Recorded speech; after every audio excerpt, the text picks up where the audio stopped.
Yes, that'll do. Just a quick and simple cleanup job.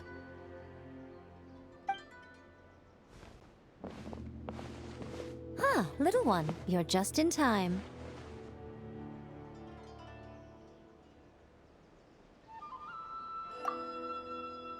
Oh, look at you. I can tell you're thinking. Oh no, she's going to send me off on some pain-in-the-neck errand again, isn't she? Don't worry. I was just going to say that we finished renovating the shrine and are preparing to roll out a brand new service. Now, I haven't had the chance to announce it yet, but here you are already. Wouldn't you agree that's good timing? See this offering box beside me? There's going to be another place to make wishes here soon. That's different. Fortune slips are about telling fortunes, whereas this is about making wishes. Now then, close your eyes, make a wish, write it down on a prayer plaque, then hang it up on this rack here, and maybe your wish will come true. Of course, but as for which wishes come true, that is up to the gods who watch over us all. Powerless Guji that I am, I can only help you in mortal matters.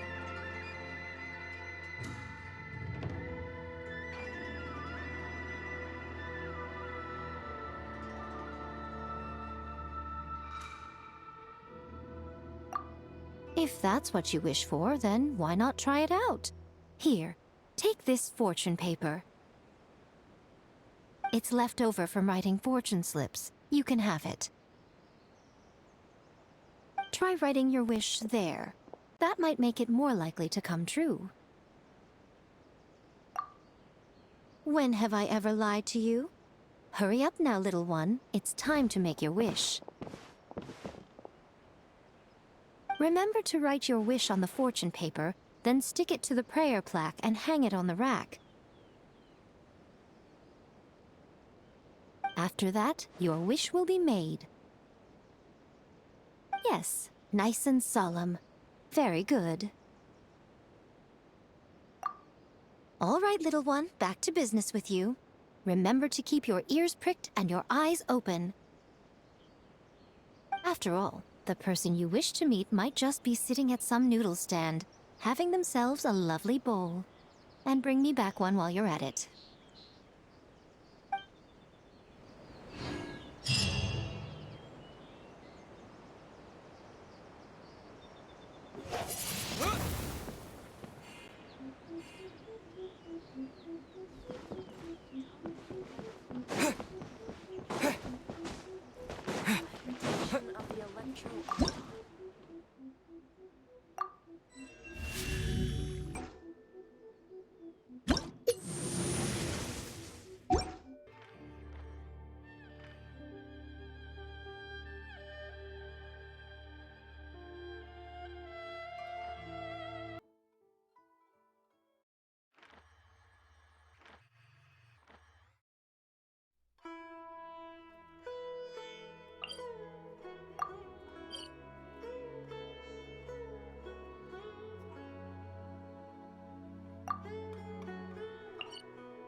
Let's use the empty box that Tainari gave us since we already washed it.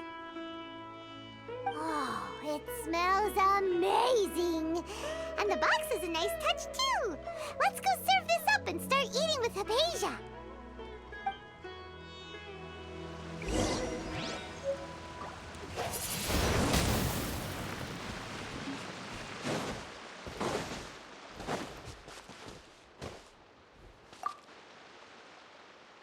Are you already finished cooking? Smells delectable. I'm truly thankful whenever I can enjoy a proper meal like this. Cooking really isn't my forte.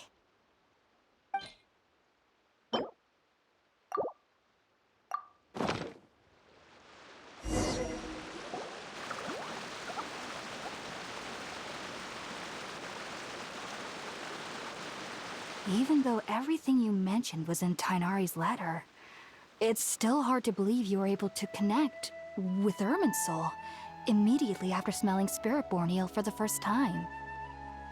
It took me nearly 3 years before I could do so. And everyone at the Academia even lauded me as a genius. You should know that some researchers spent their entire lives without ever successfully connecting with Irminsul as you have. So why does this incense allow people to connect to Irminsul? The ingredients used to make Spiritborn eel primarily consist of plants created by Greater Lord Rukkhadevata. These special ingredients are conducive to heightening our senses to the Dendro Archon's power. Since the root of the Dendro Archon's power lies within Irminsul, we can occasionally tap into her powers to peer into the depths of the earth. That's all right. I'm sure you'll come to a clearer understanding as you remain in Sumeru. Makes sense. But Paimon's got a question. Why was he sensitive to the smell of those plants for such a long time? That was primarily due to his body's unique constitution. Stimulated by the incense, he could perceive the Dendro Archon's power and experienced a sensory overload, hence the adverse reactions. Taking in any scent similar to the ingredients of Spiritborn eel would cause adverse effects. Not to worry, though. It appears you've already fully recovered. Technically, your body should still be sensitive to the powers of the Dendro Archon, but unless you're using intentional meditation techniques, the scent of Spiritborn eel should no longer trigger such reactions. Whew. Well, that's a relief. I must admit, I am quite envious of your abilities. Even if it meant suffering from pounding headaches for the rest of my life, I'd consider it worthwhile so long as I could connect with Irminsul at will. Whoa. You're really serious about this whole thing, aren't you? I am a researcher after all. As a member of the Ritaoist Darshan at the Academia, my main area of research is the stars and their connection to the fate of living beings. But there is still so much we don't know, especially regarding the mysteries that lie in the starry skies.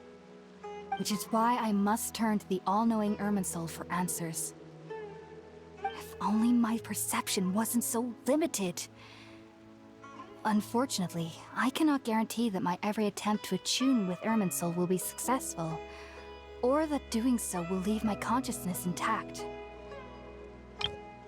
I am currently in the stage of training known as Satyavada life. Many researchers in Sumeru have lost their minds while seeking to attune with Irminsul during this stage. Sages have said that Irminsul contains divine knowledge, and touching such knowledge without the proper preparations and abilities will only lead to one's mind caving in on itself. That's why we meditate alone. We need to ensure that our minds will be calm while minimizing the possibility of involving anyone else. Whoa. So knowledge from Irminsul can be super dangerous. Don't you ever feel afraid of the risk, Hypatia? Of course I do. Especially during nights that are pitch black with no moonlight, and dead silent without even the sound of insects. However, I've been feeling better as of late. I don't get as scared anymore knowing that I have a little neighbor living nearby. I believe that being able to see them is a sort of blessing from the Dendro Archon. But what's strangest of all is that they're clearly an envoy of the God of Wisdom herself, and they have the curious power to make people dream. What's so strange about that? It doesn't sound so out of place for a divine being, does it? Well, it's strange because nearly nobody in Sumeru can ever dream. Oh, is that true? Yes, well, to an extent. Only children can dream in Sumeru. Adults, however, never do. The sages say that wisdom implies rationality, but that which occurs in dreams is often neither rational nor logical.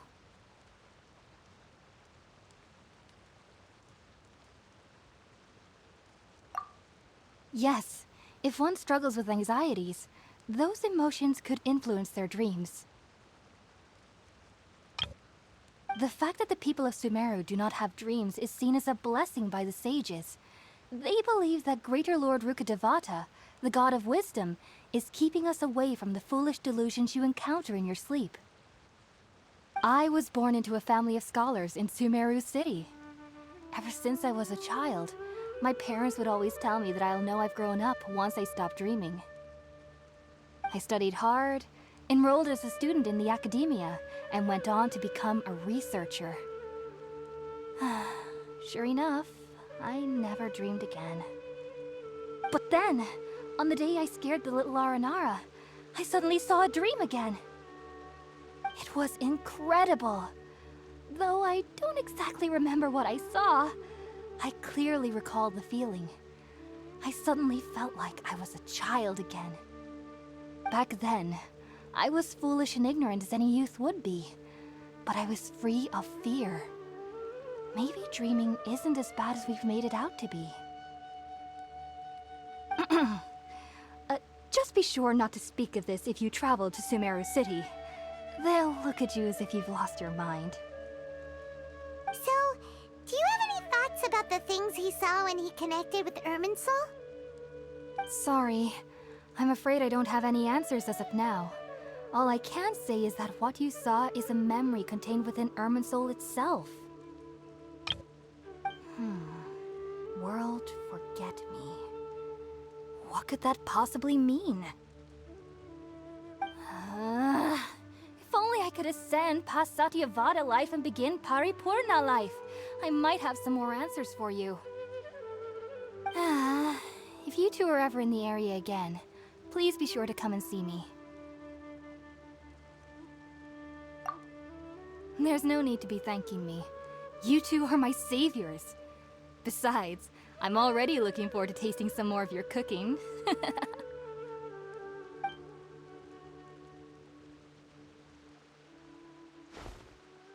that we know Hypatia is alright and had the chance to ask her some questions, Paimon thinks it's about time to head back to Gandharvaville.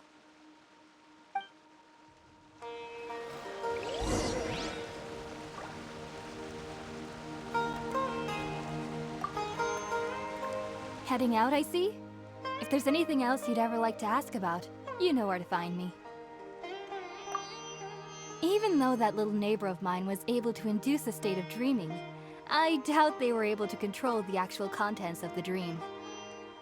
The end of your dream seemed quite terrifying. Perhaps there's something that's troubling you deep inside? Not to worry, though. I'm sure you'll be able to handle whatever comes your way in the real world.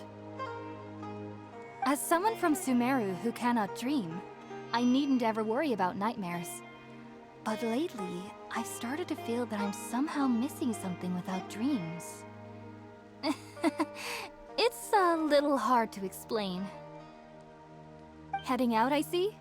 If there's anything else you'd ever like to ask about, you know where to find me. Sumeru researchers use Spiritborn Ale to assist them in connecting with Irminsul to extract knowledge from it. Though the process can be risky, we believe that the knowledge gained is worth it. Unfortunately, I cannot help you understand your dream. At least not yet. I'm still learning how to attune to the depths of Irminsul myself. I hope that I'll be able to ascend past Satyavada life and gain deeper insights. Heading out, I see? If there's anything else you'd ever like to ask about, you know where to find me. I've heard local children here in the rainforest speaking of fairy-like creatures. But I'm from Sumeru City, and have never heard of such things when I was a child. Perhaps this is because I had a very strict upbringing. My parents would seldom allow me to play with other children. I doubt they'd ever believe me if I told them about my little neighbor out here. And speaking of my little neighbor, I think they can somehow sense when Tighnari is coming to visit me.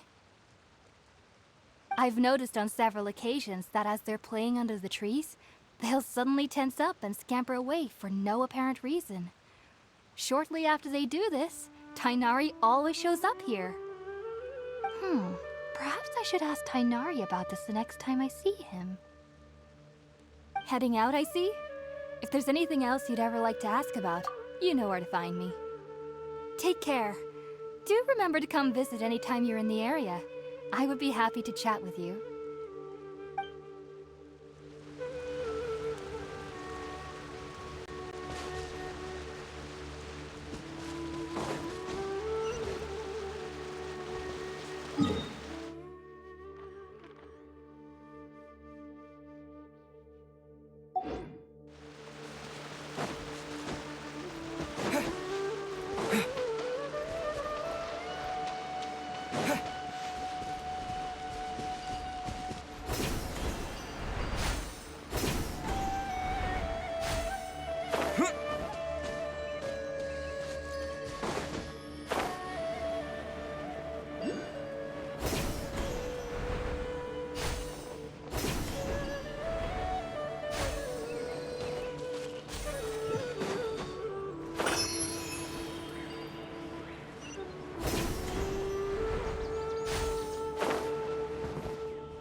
Think about it, Tainari. Refusing to join is tantamount to burying your head in the sand. I understand that you're a forest watcher and that it's your duty to combat the effects of withering zones. But isn't it evident that such work is not a lasting solution to the problem? As Sage Kage clearly stated, your presence and guidance in Sumeru City is pivotal in finding a cure for Irminsul. How could you possibly refuse? Keep your emotions in check, Ghulam. Let's at least listen to Tainari's reason for declining. We're here to invite him to the Academia, not to cause a scene. Sage Kage, I am truly honored that you came here in person, but I'm afraid I must still decline your invitation. I am merely a forest watcher. How could the great minds of the Haravatat have any need of someone like me? Well, it turns out that your refusal letter had some implications on your master's reputation. He is a renowned sage of the Immorta, after all. So now I've come here in his stead. I see.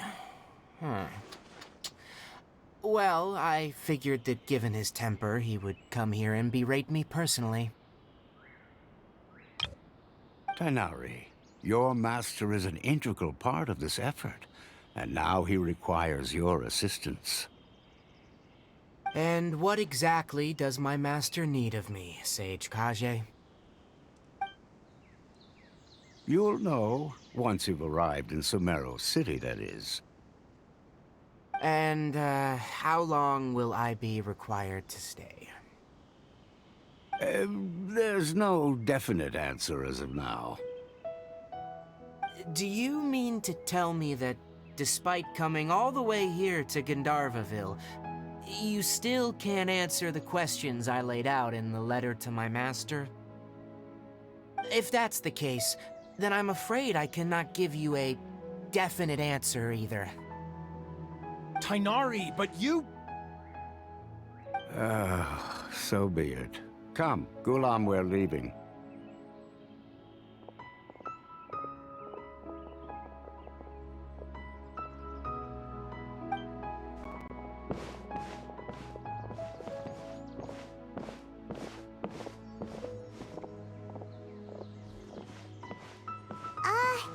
Tainari, what was that all about? It's nothing. Some people from the Academia wanted me to go to Sumeru City to assist them with a project, but I had to refuse on account of all my responsibilities here. But all that can wait. How did things go with Hypatia? It was quite the eventful trip, but the main thing is that she's safe and sound. She answered a bunch of questions for us, too. Very good. Now that the Traveler has made a full recovery, there shouldn't be any reason for you to tarry here longer. I assume you will be heading to Sumeru City, correct? That's right!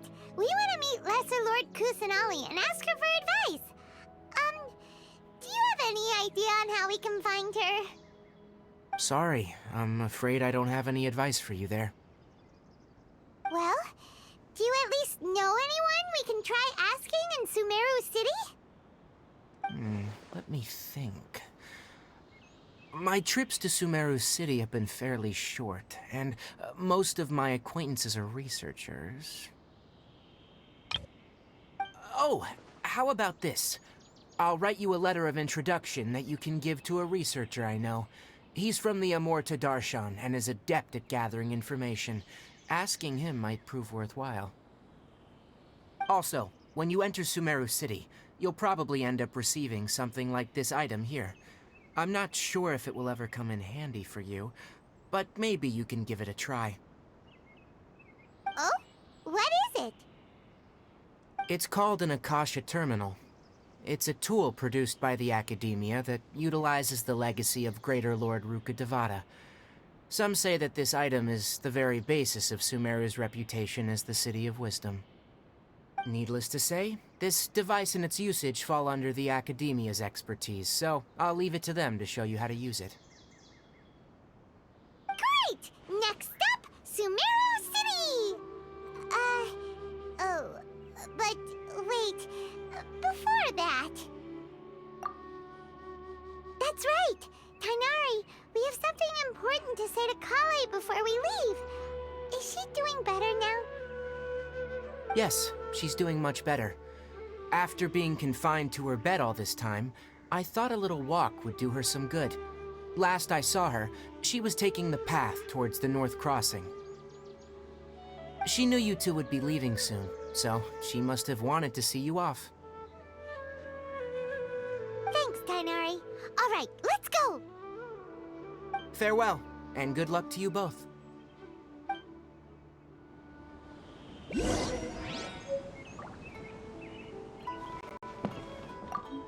Kale is waiting at the northmost crossing of Gandharvaville.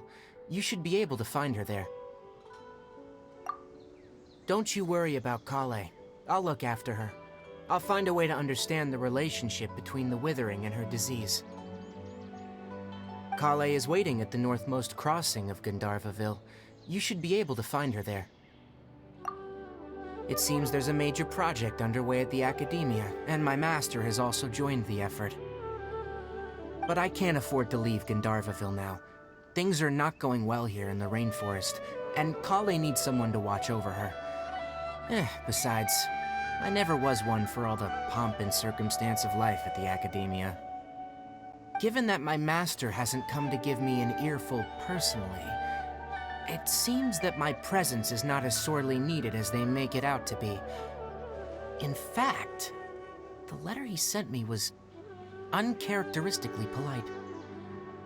Kale is waiting at the northmost crossing of Gandharvaville. You should be... Farewell, traveler.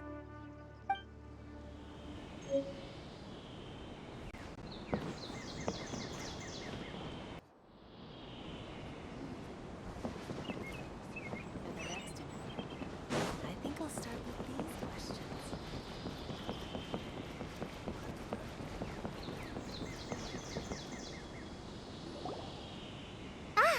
I've been waiting for you two.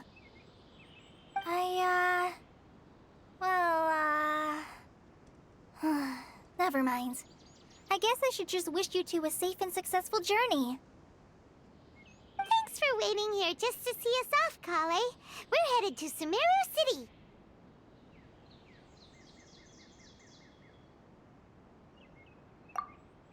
Don't worry about me. I can take care of myself. My condition won't be getting in the way of my duties. I want to be a forest ranger after all. It's up to me and the others to protect the rainforest here. And,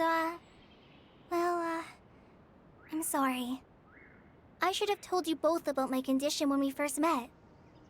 I just wanted you two to treat me as a normal friend, not some girl that needs your sympathy. But I guess now I understand that the most important thing is for friends to be genuine with one another. There's no need to apologize, Kale. We should be thanking you for trusting us enough to be your friends and sharing your past with us. We're probably still gonna worry about your condition, but that's because we're friends and we care about you. Thank you. That means a lot. Before you leave, I have something for you. Oh? What is it? It's my recipe for pita pockets. I told you that I'd give you a copy, remember? My handwriting is a little, messy, so please don't laugh. Yay! Thanks, Kale. Now we can eat those scrumptious little pitas whenever and wherever we like. I hope that whenever you eat them, you'll both remember your time here in Gandharvaville. Well then, I, trainee Forest Ranger Kale, bid you both farewell. Please visit Gandharvaville again.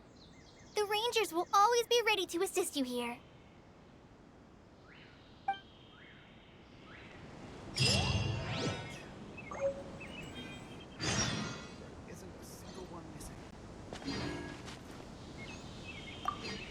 I hope you have a safe trip to Sumeru City and get to meet the Dendro Archon there. I'm much better now. I'll be back on patrol again starting tomorrow. Even though I'm not quite ready to help Master clear the Withering Zones yet, there are still plenty of other tasks for me to handle. Oh, and Traveler, if you ever see Amber again during your travels, please don't mention my illness to her, okay?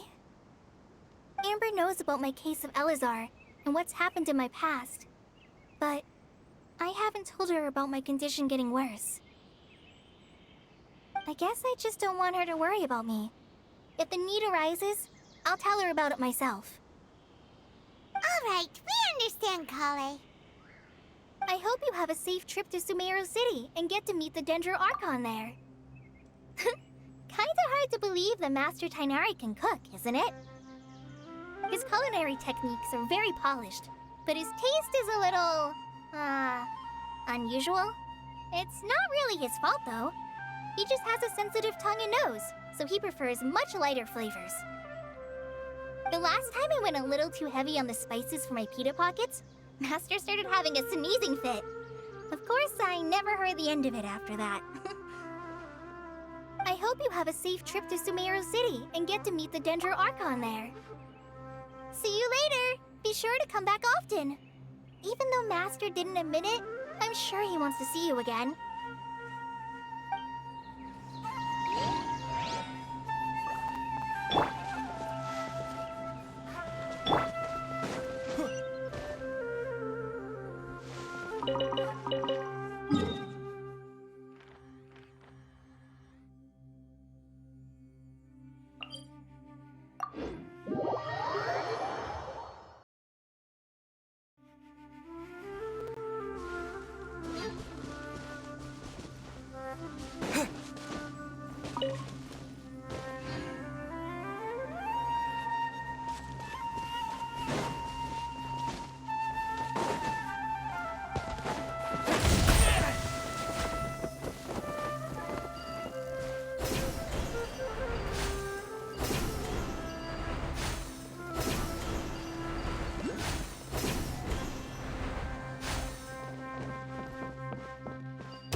One moment, please, you two. It appears this is your first time visiting Sumeru City. Oh, yeah, that's right. But how did you know that? Because there's currently no information on either of you in the Akasha. But no need to worry, that won't prevent you from entering the city. In fact, the Academia conveniently provides each traveler to Sumeru City with a device. Perhaps you two have heard of the Akasha before. It's our beloved Greater Lord Rukkhadevata's lasting legacy, a treasure trove of collected knowledge. After centuries of tireless research on the Akasha, the Academia created one of its most ingenious inventions, the Akasha Terminal. As long as you are within Sumeru's borders, you may use an Akasha terminal to connect directly to the Akasha and access any knowledge you need. I should mention that due to technical limitations, the operation of Akasha terminals will be much smoother and more effective in large cities such as Sumeru City and Port Ormos. Oh, so this is the thing that Tainari was telling us about. It sounds pretty amazing. You two are quite fortunate. Until recently, it was standard practice to only issue Akasha terminals to outlanders who spent an extended amount of time in Sumeru. However, this policy was recently changed, and now all travelers are issued one upon arrival. Here are your Akasha terminals. Please handle them with care.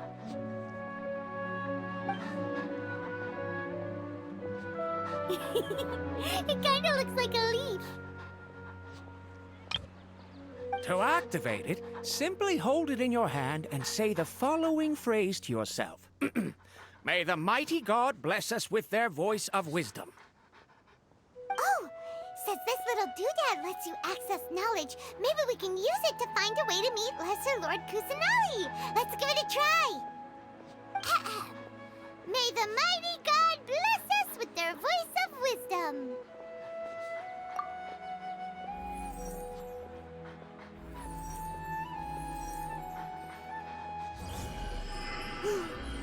Whoa! Just now, something clicked, and Paimon suddenly knew how to use this thing. It seems all we need to do is concentrate on what we want to know, and bam! You get it. Oh, that'll come in real handy.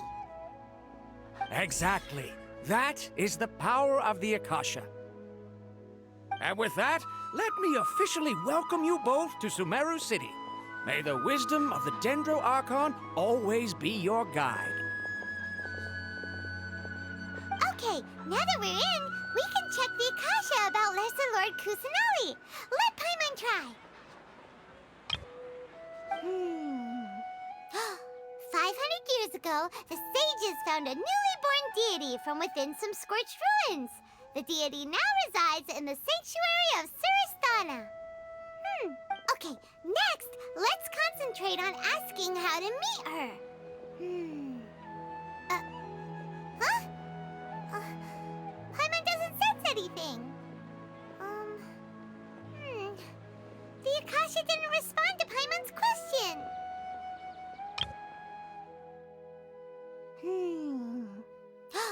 500 years ago, the sages found a newly born deity from within some scorched ruins. The deity now resides in the sanctuary of Suristana. Seems pretty similar to what Kale was telling us.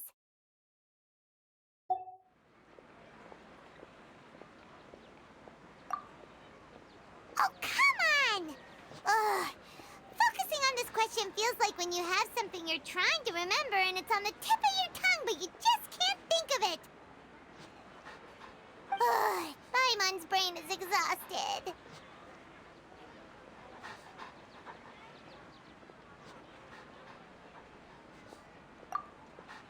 Oh, smart idea. But what are you going to ask it?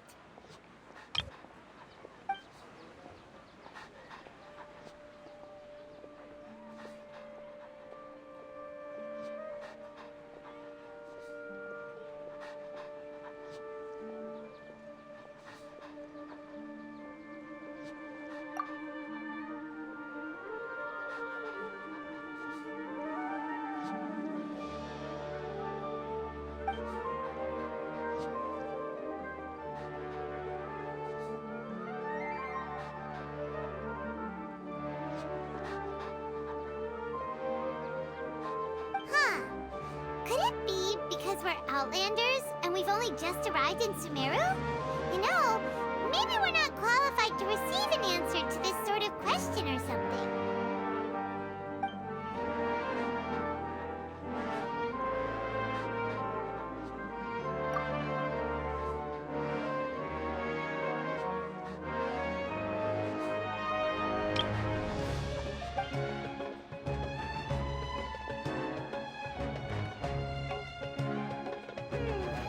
You too?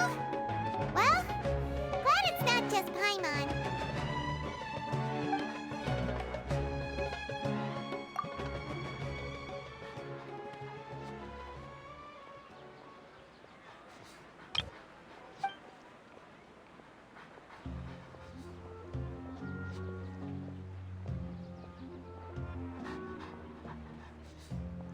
Uh-oh.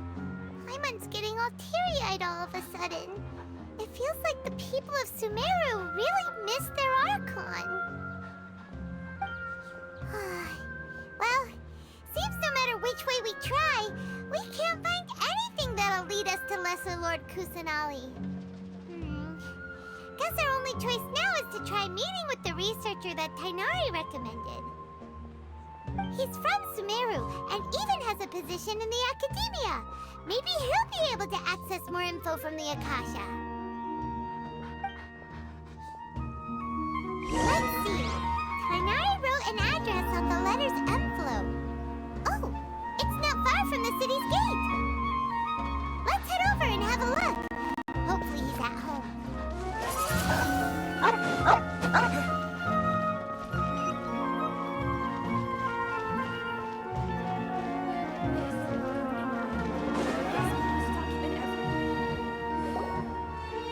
Hello, are you Rohawi? Yes, that's me. Can I help you? Great! You see, Tainari sent us here and... What? Tainari? Please, there's no need to say anything, really. Sure, I admit that the article I published last month wasn't my best work, and maybe the data didn't produce the most convincing results, but...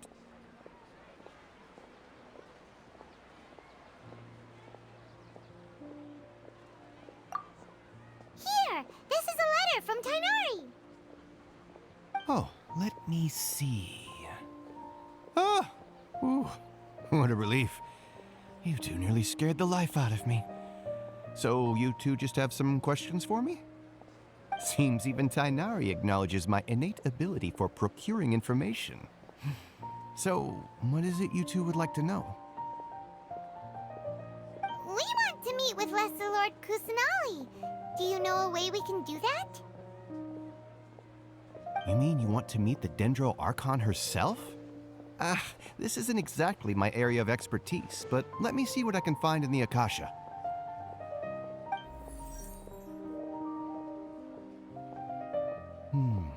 Sorry, the Akasha didn't respond to my query. What? You too? But what about your abilities for getting information and all that? Paimon was sure you'd be able to access more info than we did. Well, as I said, this isn't my area of expertise. I am but a lowly researcher, so the Akasha doesn't see a need for me to know more about the Dendro Archon. All I know is that ever since Lesser Lord Kusanali returned to Sumeru, she's never left the Sanctuary of Sorasthana or made a public appearance. Huh. Didn't expect her to be such a mysterious figure. The Dendro Archon is somewhat of a recluse. Perhaps she just doesn't want to entertain visitors, which would explain the lack of information in the Akasha. Aw, but then what can we do? No need to worry just yet. I'm only hypothesizing here. You could certainly try asking around and see if anyone else has ideas. And besides, you two should consider the bright side of things. Not being able to see Lesser Lord Kusanali may not be a bad thing. In this world, there will always be information you cannot obtain from the Akasha, and things you can never accomplish. Knowing when to yield is a form of wisdom. Take me, for example. It's a miracle if my brain cells can spit out one paper every 3 years. But Tainari? That guy can publish 3 papers in just a single year. Okay. Thanks for your advice. Don't mention it. If you two ever want information about things like who's been promoted within the academia or relations between the 6 great sages, come find me.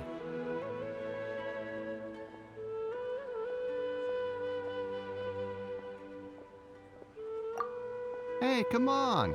This is a survival skill at the academia. Oh, Paimon's expectations were pretty low, but this is so low, it's like digging holes in the dirt. So what do we do now? Even if we want to talk to someone, we don't know anybody here. Huh? Like who? Oh, you're right! Catherine! The Adventurers Guild has its own intel network. Let's hurry and find her.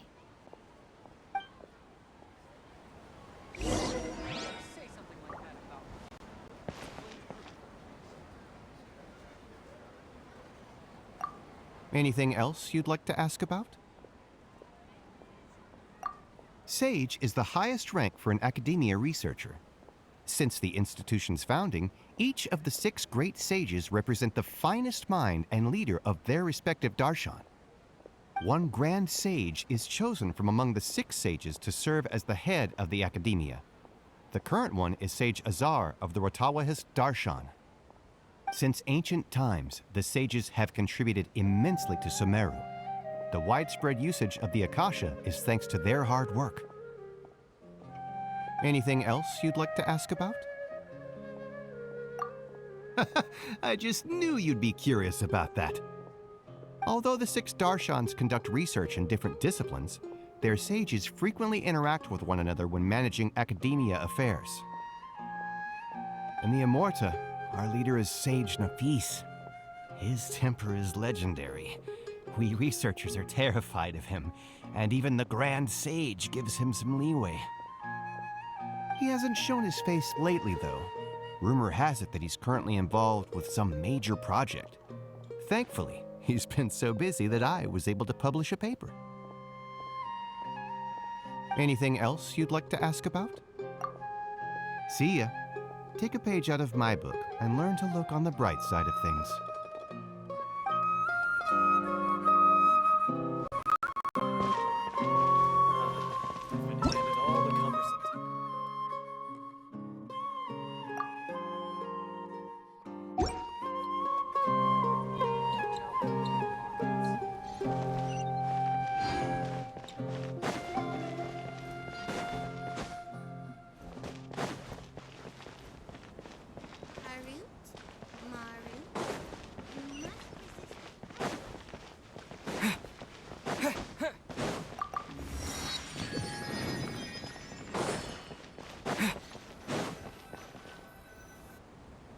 Ad Astra Abyssosk. Hello, Traveler and Paimon. Catherine, we need your help with something. Understood. The Adventurers Guild is always ready to serve you. With what do you require assistance? We want to meet with Lesser Lord Kusanali. Do you know a way we can do that?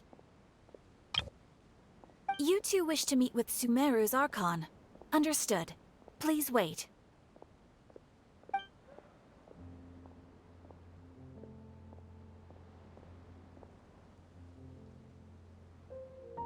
I apologize, but I am unable to call up any relevant information in the Akasha. I'm also unable to locate any pertinent information in my personal memory.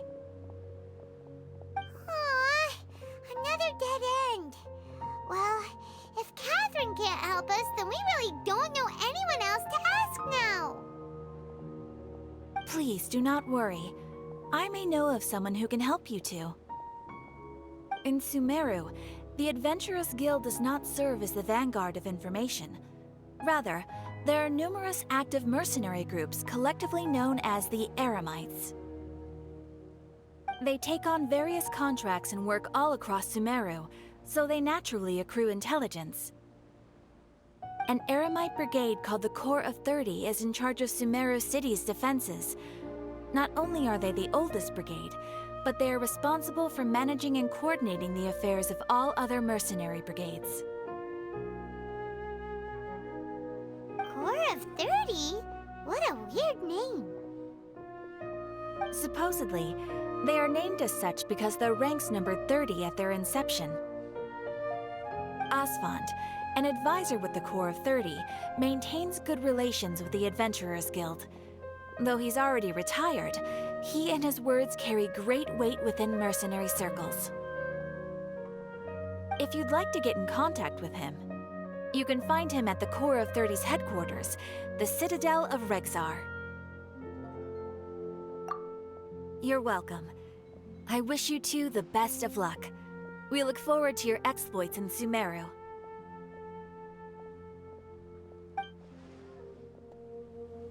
All right, off to the Citadel of Rexar we go!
Welcome. The Adventurers Guild told me to expect you two. It's nice to meet you, Asfand. We'd like to ask you about something.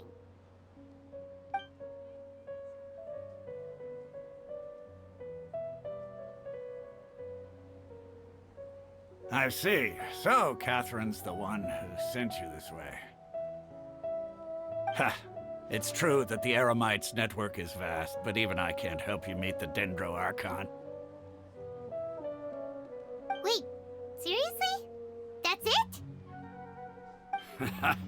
Afraid so. The Eremites aren't terribly religious, so we don't know much about divinities. As far as the Akasha goes, we can access even less than you. We originally came from the desert. The gods there died off long ago. Since those days, we've used our own two hands to carve out a living. We don't beg gods for their aid. It isn't just us, though.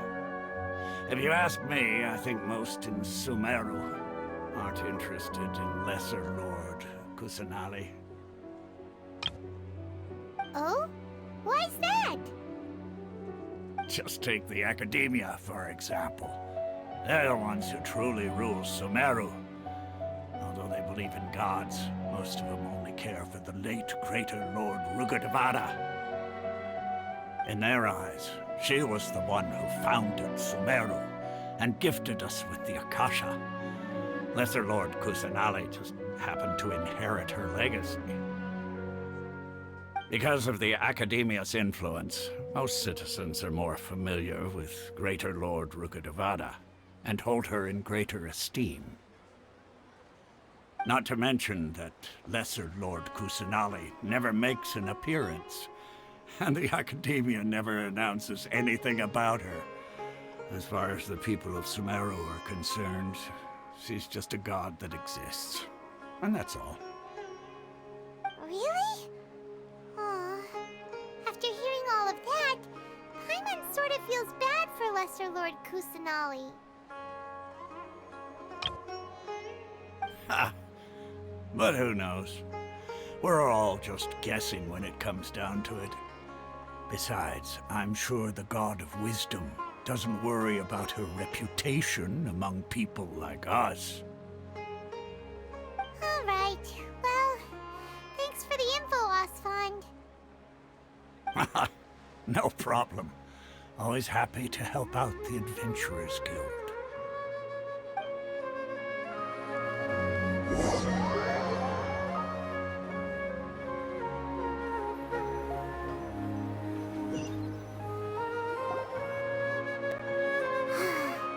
Seems Osfond was right about most people's attitudes here. Not only are they not interested in the Dendro Archon, they even say stuff like, if the Akasha doesn't think I should know, then I don't need to know about it. We've been asking for information non-stop ever since we got to Sumeru. But the harder we try, the more helpless everything seems. Isn't there at least one person in this entire city who cares about Lesser Lord Kusanali? Oh, you two are interested in Lesser Lord Kusanali? Huh? Who are you? From the sound of it, you two are Outlanders who recently arrived here. You've been asking around for information on Lesser Lord Kusanali, right? Oh, I'm sorry. I forgot to introduce myself. I'm Dunyarzad, one of Lesser Lord Kusanali's faithful followers. Whoa, really? Then do you know how we can meet with her? I'm afraid I can't help you with that. But your conversation earlier did happen to remind me of a legend about the Dendro Archon.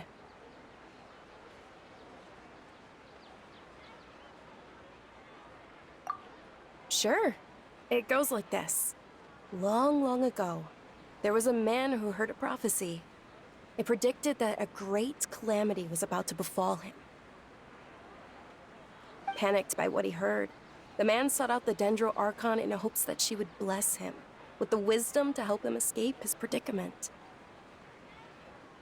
The man journeyed across deserts and through rainforests and experienced tribulations of every kind. However, he still couldn't find any trace of the Dendro Archon. In despair, he thought, alas, the Archon has abandoned me. He then had no choice but to sorrowfully resign to his fate. Okay, and then what happened? And then, the calamity came. But to his own surprise, the man felt somehow emboldened by the trials of his journey. By relying on his own strength, he managed to overcome the adversity. At that moment, a bird perched upon his shoulder. This bird was, in fact, an avatar of the Dendro Archon. She said, "O Archon Seeker, do you now understand? She and her wisdom have long been found by you. Along your journey, we were in every flower and blade of grass, every ray of sparkling sun, and every breath of dancing wind. So long as you continue to think and ponder, we'll be wherever you go." Yeah, thanks for the story! Paimon feels all warm and fuzzy inside after that. In a way, it seems like this story is also one of the Dendro Archon's avatars. Dunyarzad, since you worship Lesser Lord Kusanali, can you tell us anything else about her? Of course. So did you two know that, I'm terribly sorry, but it seems something's come up now. Let's chat another day.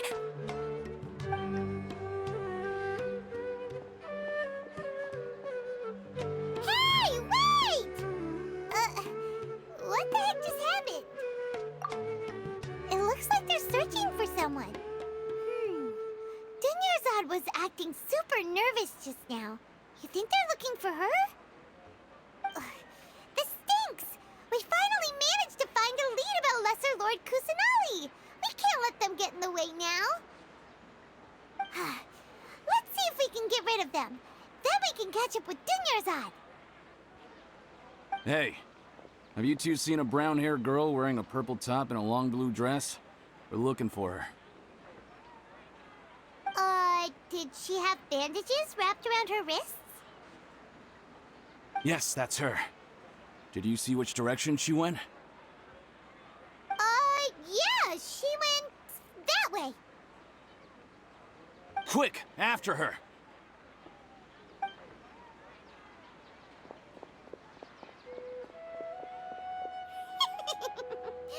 That should keep him busy for a while.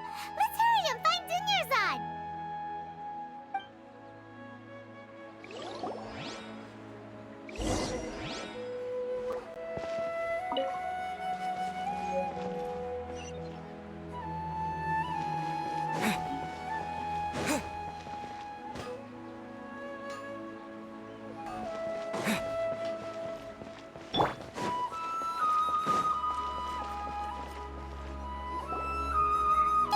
Dunyarzad, we thought you might have been long gone by now. Oh, it's you two. Oh, you startled me there. You can relax now. We threw those people looking for you off the trail. Really? Thank you so much. Unfortunately, I believe there's still more of them out there looking for me. Uh-oh, looks like there are some coming this way. Huh? More of them? Then what are we standing here for? Run! No, wait, my body isn't in the best shape. It's difficult for me to run. Okay, sounds good. There's a tavern on the other side of the port we can go to. They probably wouldn't expect me to hide in a place like that. All right, let's move out. Stay behind us. We'll keep an eye out for anyone looking for you.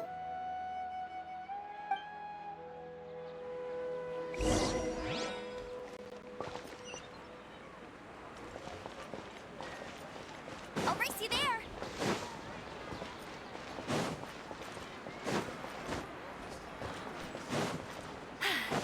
Told you I'd win.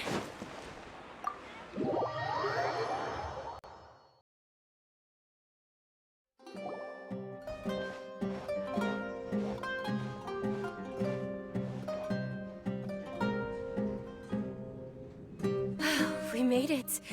Oh, they shouldn't be able to find us now. Wait, stand down, Dia.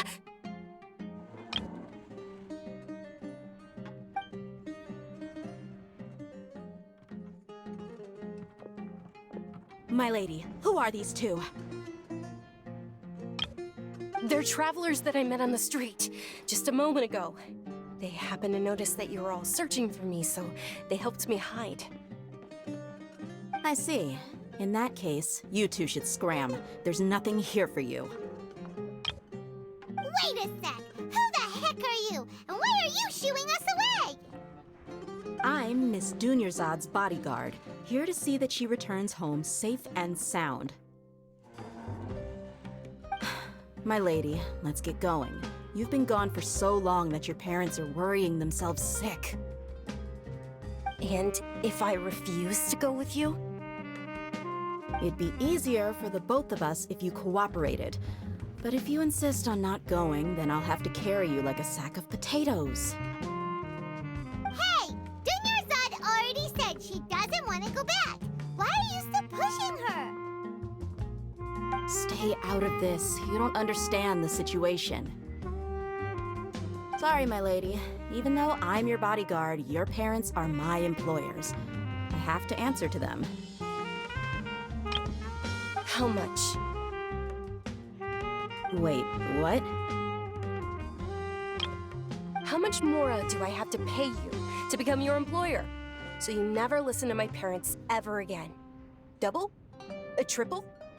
Give me some time and I'll get that much. My lady, this isn't about Mora. I don't know what you think of us Eremites, but let me say this. I like Mora, but I'll never go against my principles. That's why I'm here looking for you. Sure, it's an order from my employer, but my conscience was also telling me it's the right thing to do. And knowing your health, carelessly running around like this is gonna hurt ya. For the sake of those who love you, don't be stubborn. No, you're wrong. I'm aware of my limits and I know what I'm doing. Honestly, the only people being stubborn right now are my parents. And they know perfectly well that it makes no difference if I'm at home or not. They still won't accept reality. And every time I bring this up, they just change the subject. Dia, you've been living with us a long time already. This should be old news to you.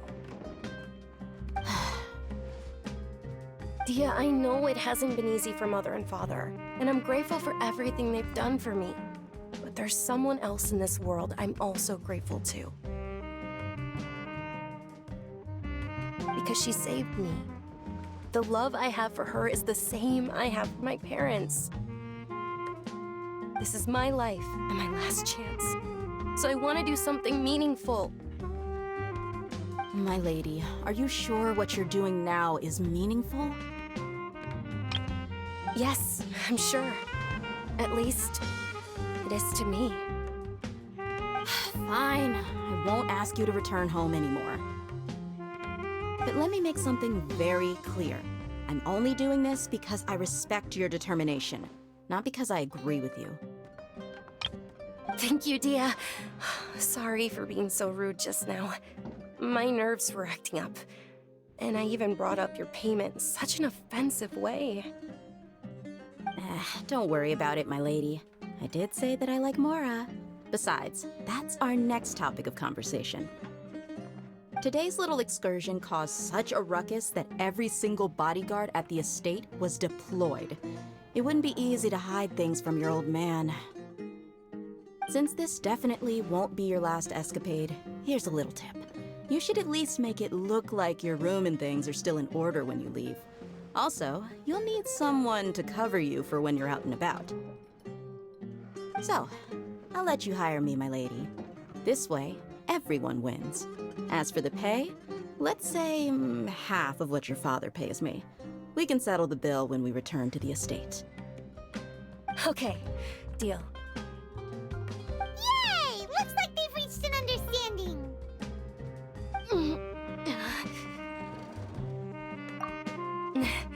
I'm fine, really. I just feel a little tired now that things have calmed down. My lady, stop trying to look tough. We're already in a tavern, so let's rest up and grab some grub. I'm sorry for worrying you two. If you don't mind, I'd like for you to join us. Sure! After you rest up, we want to hear more about Lesser Lord Kusanali.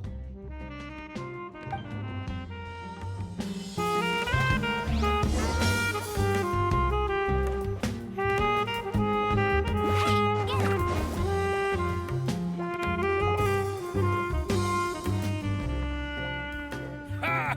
Well, if it isn't Dia, haven't seen you in nearly half a year. Word on the street is that you're a bodyguard for the Homayani family now. Ha! Don't you find that kind of work boring? Nah, you get used to it. How about a menu over here? You got it, huh? Isn't this little Miss Homayani herself? We don't get to serve personages like you very often. We'll be sure to prepare our very best. Thank you, sir, but there's no need. I don't have a lot of Mora on me, and I really ought to save as much as I can. But please bring these two the best food you have. They're my new friends, so I want to be a good host for them.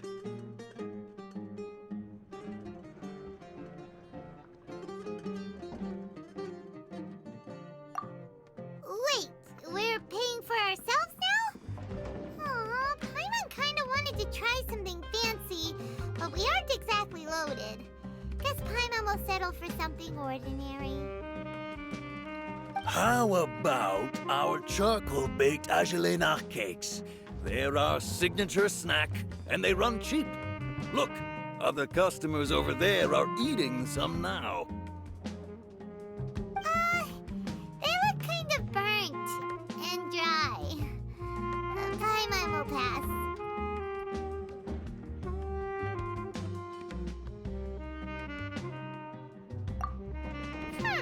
What do you have against my slime dishes?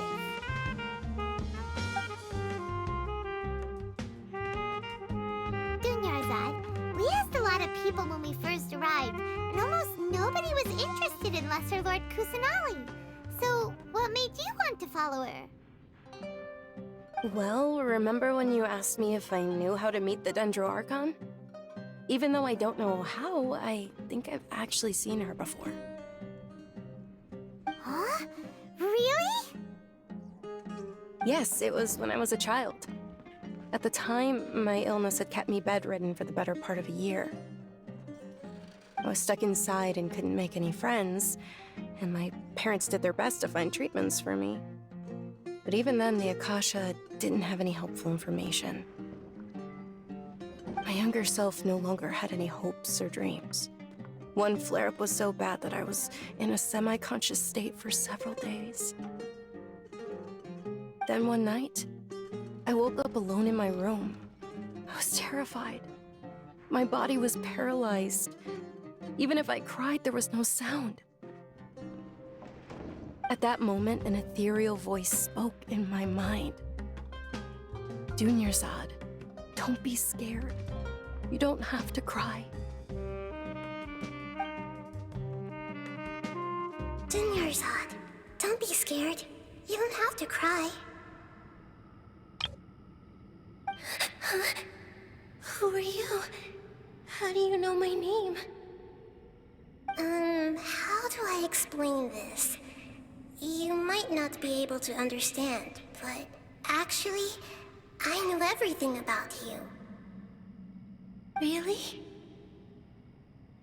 Of course.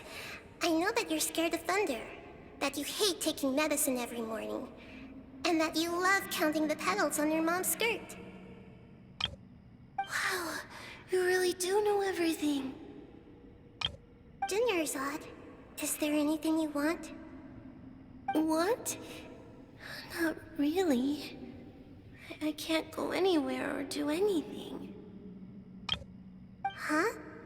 But aren't you a child? All children have wishes. Tell me what you want, and maybe I can make it happen. But can you make my illness go away? Oh. I'm sorry. But I'm not powerful enough to do that right now. Then, can you be my friend? After that, the voice said, "Okay, I'll be your friend." Although my body was suffering during those days, that voice encouraged me and told me many wondrous things. Beyond my window was the flourishing Sumeru city. Beyond the city was a lush rainforest. And beyond that was the wall of Samiel, deserts, and all of Tevat. Once I finally made it through that bout of illness, I couldn't hear that voice anymore. I told my mother about it, but she said that I must have been dreaming. But I know that that voice wasn't a figment of my imagination. Before that, I had never heard of Tevat.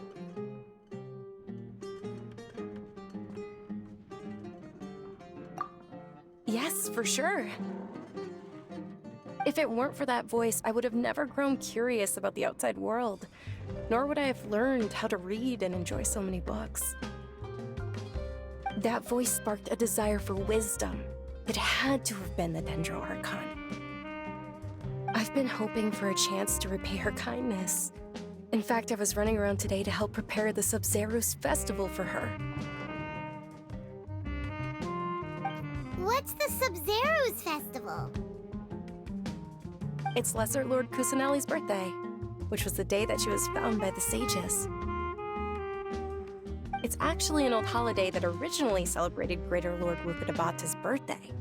When she passed away, the holiday eventually became a celebration of the Lesser Lord's birthday.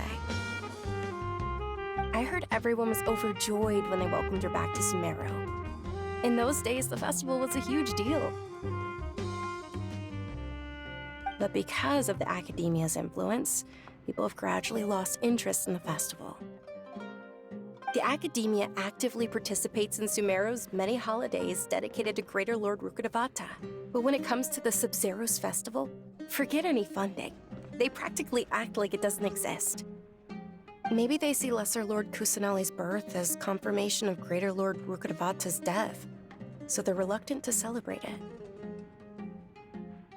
Aw, but that's awful. It is. It's absolutely terrible.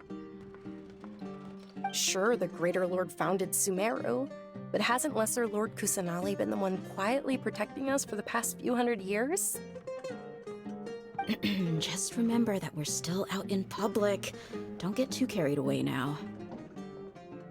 I know that people over by the Grand Bazaar still hold the Sub-Zero's festival to this day, but I hadn't met any of them before, so I was never able to contribute. But recently, I made a friend there who also follows Lesser Lord Kusanali. I gave her my savings because I want her to throw a wonderful festival this year. That's the least I could do for Lesser Lord Kusanali.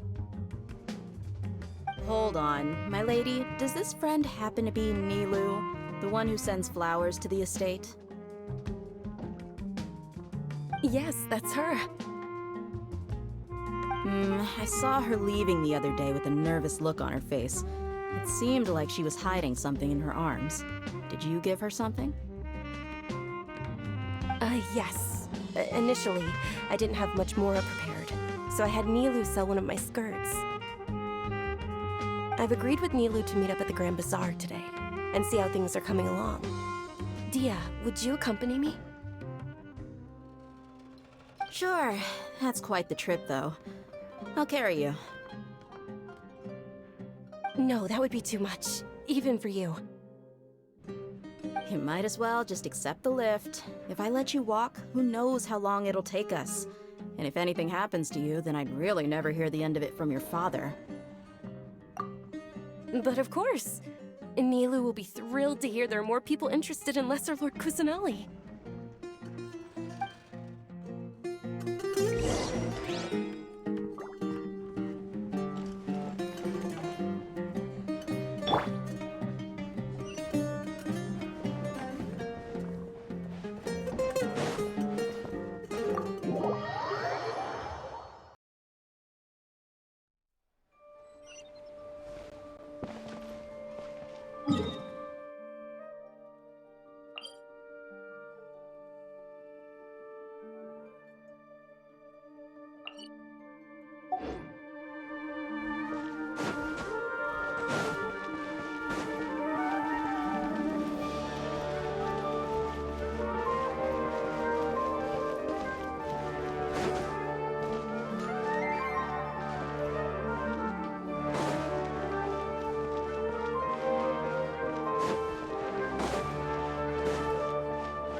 Sorry I'm late, Nilu.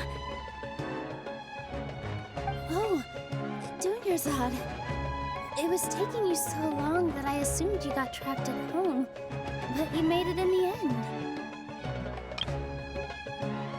Uh-oh.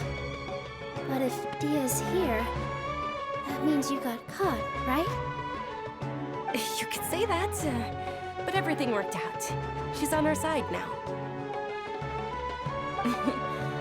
Not completely. Oh, and who are these two? Oh, meet the Traveler and Paimon, my two newest friends. They're visitors who just arrived at Sumeru City and are looking for information on Lesser Lord Kusanali. So you're followers from another land?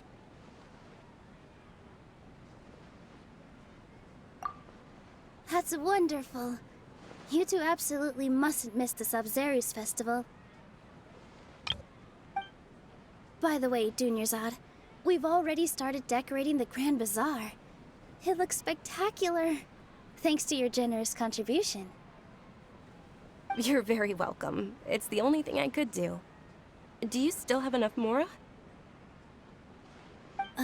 Probably? But don't sweat it. We've already finished renovating the stage. Come on, I'll show you.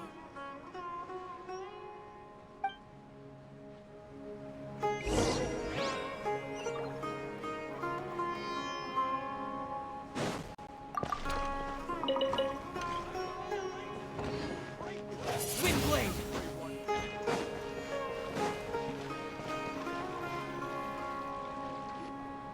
Wow! This place is amazing! Not bad. Last time I was here, the stairs were full of holes. The stairs were nothing. A little while ago, we discovered that the tree above the stage had a huge chunk of bark ready to fall off.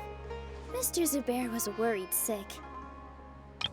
We reported it to the academia many times, but they never sent anyone to deal with it. We didn't want anything bad happening, so we were going to cancel all the stage performances. Oh, probably because it was the theater asking. The academia looks down on performers like us. They probably think it would be best if the theater closed down completely. We can't let that happen, though. Not only would everyone involved in the theater go hungry, but then we wouldn't be able to hold the Sub-Zerus festival anymore. Thank the Dendra Archon for Dunyarzad. With the Mora she gave us, we hired someone to patch up the tree, and we also gave the stage a much-needed makeover. The stage is going to be even prettier when it's festival time. I can't wait for you to see it. And I can't wait to see you on the stage. You've been practicing so long already. It's almost time for your dream to become reality. It's our dream. I'll do my best for the two of us. Nilu, what are you gonna be doing at the festival? She'll be dancing the dance of Sub-Zerus, the most important performance at the Sub-Zerus festival. Dunyarzad, have you told them the origin of this holiday? I only told them about the Greater Lord and Lesser Lord so far. Okay. Then I'll tell you two about how this holiday came to be. According to legend, the Sub-Zerus festival was originally the Goddess of Flowers' birthday celebration for the Greater Lord. A long, long time ago, on one of Greater Lord Rukkhadevata's birthdays, her friends threw her a celebratory banquet. Some of the gods got drunk. One started playing music, and the Greater Lord started singing, so the Goddess of Flowers began to dance. As she danced upon the grass, countless beautiful parisaras began to bloom wherever she stepped. Those brilliant purple flowers became her dazzling stage. All the gods clamored, "Oh, if only time could stop at this very moment." Of course they did. When people mention the gods, they always think of the Archon War. But Sumeru's gods also had happy times. Although they aren't around anymore, they're preserved in our tradition of dance. This outfit I'm wearing is apparently based on how the Goddess of Flowers looked. Though we're just tiny people compared to the Divine, we still have to do our best to make sure that the birthday girl feels loved on her special day. Nilu, you of all people will definitely be able to convey our well wishes to the Dendro Archon. I also noticed that you went the extra mile and scattered Padisaras around the stage. They symbolize the Goddess of Flowers, after all. It's just a shame that all the real Padisaras went extinct after her death. Yeah. The Greater Lord brought forth Padisara's in memory of the goddess of flowers, but she ultimately could never truly replicate that beautiful purple. Thinking about the goddess of flowers dance makes me wish I could have seen it. If my stage were anything like that, I'd be thrilled if I had just 2 real Padisaras on the stage. So, Traveler and Paimon, what do you think? Interested in the Sabzeruz festival? Will you two be coming? All of Lesser Lord Kusanali's followers will be there for her birthday. It'll be a good opportunity for you to learn more about her. Ooh, Paimon thinks that's a great idea!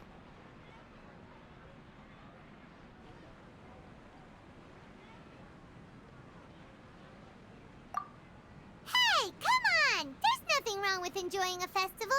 Besides, it's Lesser Lord Kusanali's birthday. She'll be happy to have more people who are celebrating it. So how about we all attend the Sabzeruz festival together? Dunyarzad, let me show you which stage decorations we've picked out so far. Traveler and Paimon, if that doesn't sound interesting to you, then feel free to explore the area. Everyone at the Grand Bazaar loves Lesser Lord Kusanali, and we're all looking forward to the Sabzeruz festival.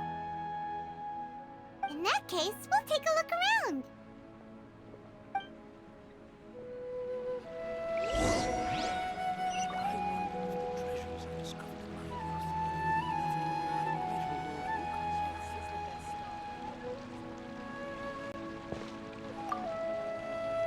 Huh. Revamping the stage for the festival couldn't have been easy, that's for sure. I bet this year's festival will be one to remember. I don't know much about the Grand Bazaar, but I do know that the residents here have a penchant for song and dance. 2 things that the academia doesn't particularly approve of. Oh, and the perfume sold around here is a lot better than what you'll find elsewhere. The fragrances are longer lasting and they're gentler on your skin and... I mean, that's what I've heard at least.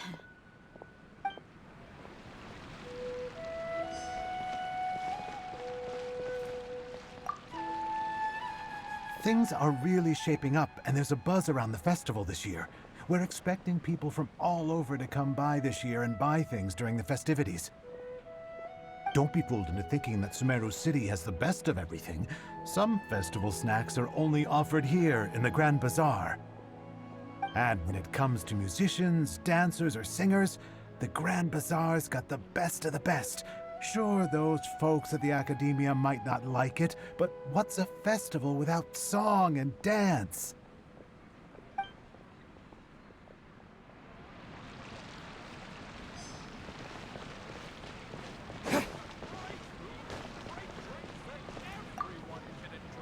Ah, dancing at the Sabzeruz festival.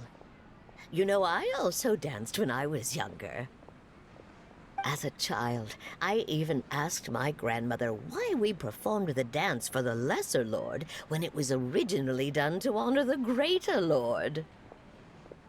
My grandmother said that Greater Lord Rukkhadevata is a beloved deity and honored by all. And Lesser Lord Kusanali is too. If the Goddess of Flowers ever knew Lesser Lord Kusanali, then she would certainly have wished to be her friend and hold celebrations for her too. The Sabzeruz festival has been losing its appeal over the years. That is, until a wealthy benefactor stepped in this year and brought the festival back to life.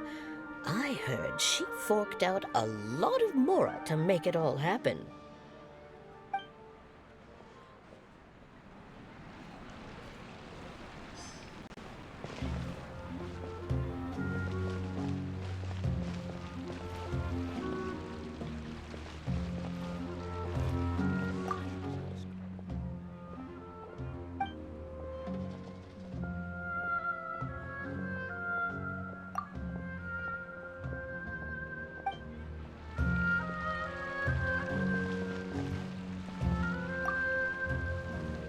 Whoa!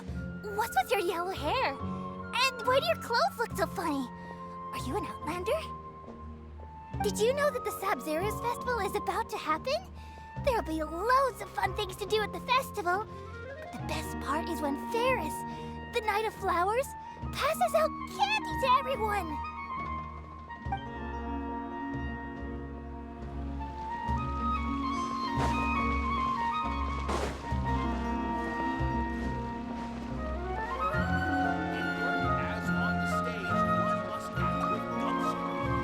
Nilu, your outfit looks amazing. There's also something different about you from when we first met up.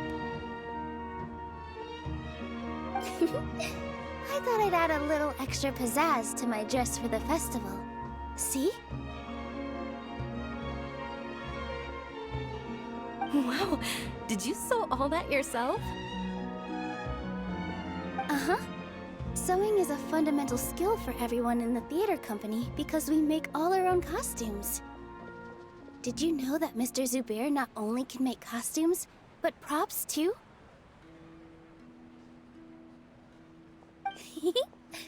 I've noticed that you can't keep your eyes off this crown. Would you like to try it on? May I? Of course. The legends say that the goddess of flowers had beautiful horns on her head, so this crown was made to reflect that. Dunyarzad, you look absolutely stunning with it on. It's like I'm looking at the goddess of flowers herself.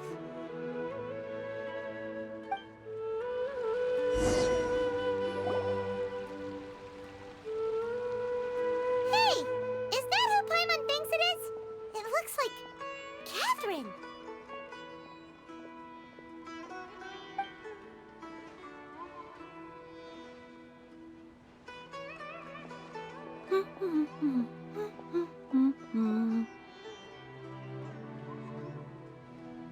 Huh. Come to think of it, Paimon's only ever seen her behind the counter at the Adventurers Guild. This is the first time we've ever seen her taking a break. Hey, Catherine!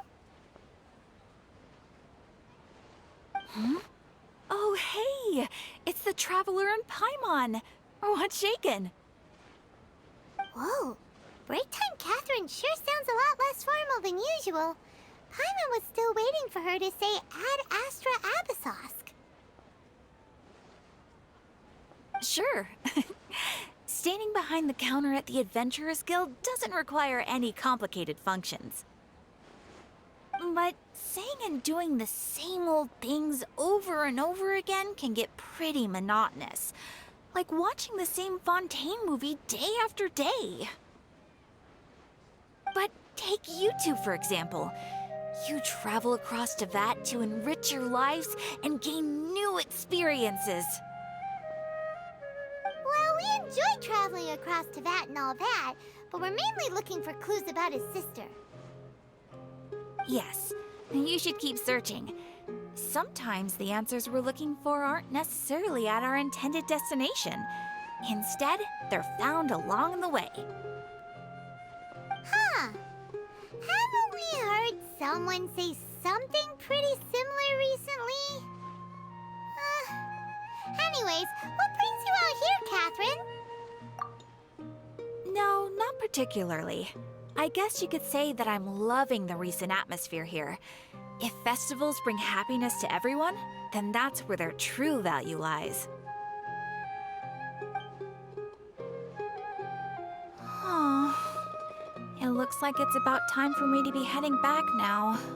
Alright, we'll see you next time at the Adventurers Guild. Oh, by the way, thanks for connecting us with the Eremites. We've already made some great friends in Sumeru City thanks to you.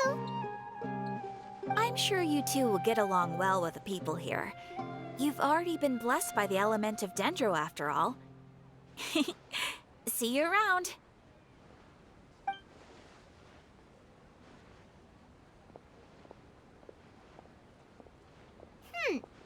There's something really different about Catherine today.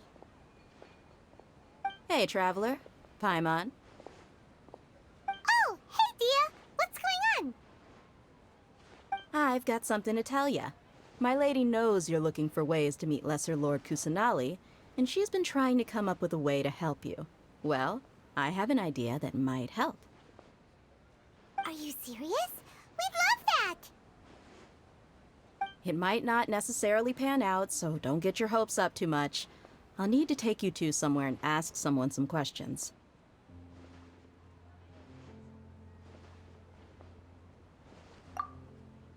My lady is feeling a little worn out at the moment. Nilu's found a place for her to rest. After I take my lady home, let's meet in front of the Citadel of Regzar. Sounds like a plan!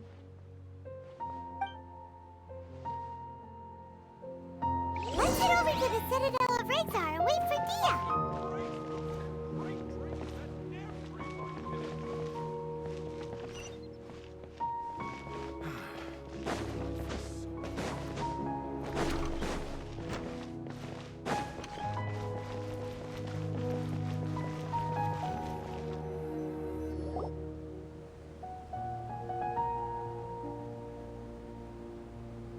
Sorry, I'm late.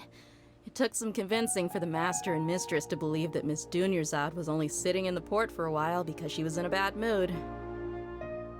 Anyway, I guess I should be thanking you. I haven't seen Miss Dunyarzad that happy in a long time. If it wasn't for you two, she probably would have been caught and dragged back much earlier. You sure sound a whole lot nicer than when we first met, Dia. Who would have thought you had such a soft spot for Dunyarzad? It's called being a professional. I'm a bodyguard, and I work for whoever's paying. Look, Dia's blushing. Listen, you two. I don't expect to be working for Miss Dunyarzad very long, but I hope to finish things on a positive note if possible.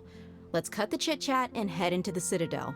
We'll see if the person I know has a way for you two to meet with the Lesser Lord.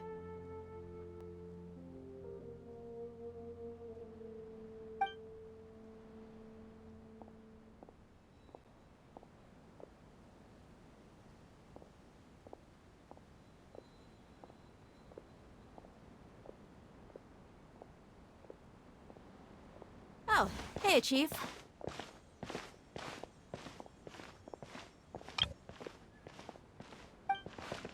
Ha, Dia! What are you doing here? And well, didn't expect to see you three together. I take it you all know each other already? We met this morning after the Adventurers Guild pointed us to Ozfon for more info. No kidding. Huh. So, where's Ruksha?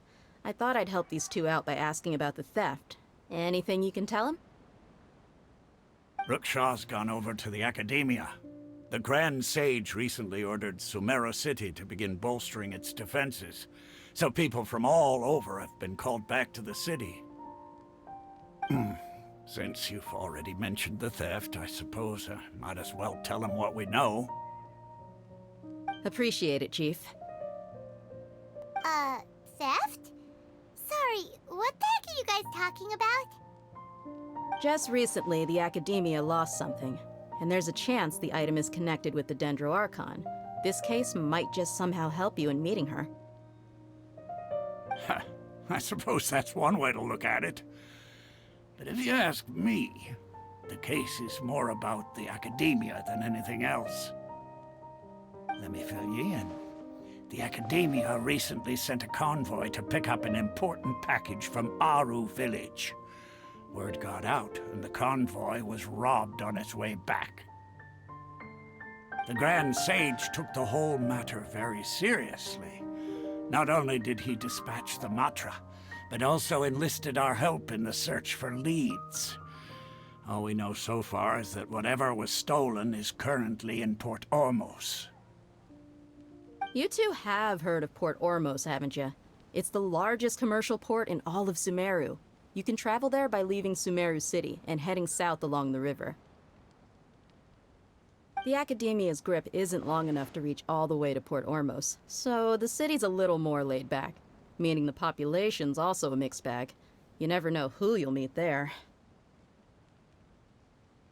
Apparently what was lost has a great deal to do with the Akasha, knowledge, and even the gods. I'm afraid I don't have any other details for you, though. If you're interested, maybe you could head to Port Ormos and ask around yourselves. If you want my advice, try introducing yourselves as students of the Academia once you're there.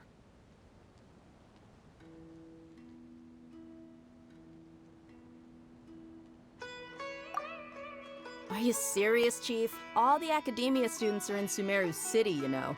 Why should they pretend to be students in Port Ormos? If you're also interested, just go there and see what happens. Count me out. I've got plenty of work to do here for the Homayani family. And take it from me, if you two really do decide to visit Port Ormos, you'd best watch your backs. Let's just say that the Eremites there aren't nearly as friendly as those here in Sumeru City. There are even some extremists who go around shouting slogans like, "Retake Sumeru for King Deshret." Word is that more and more are joining their movement. They're becoming a real headache for Chief and the others.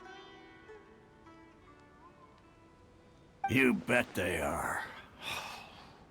King Deshret's been dead for thousands of years. Now they start spreading rumors of his return.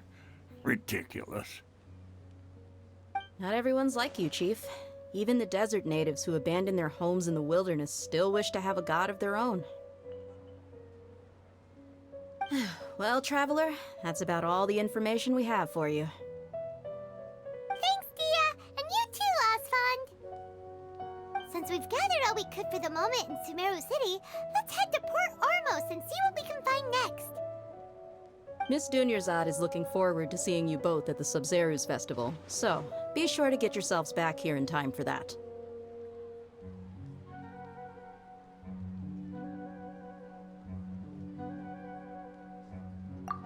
Good. Then we'll see you both at the Sub-Zerus Festival.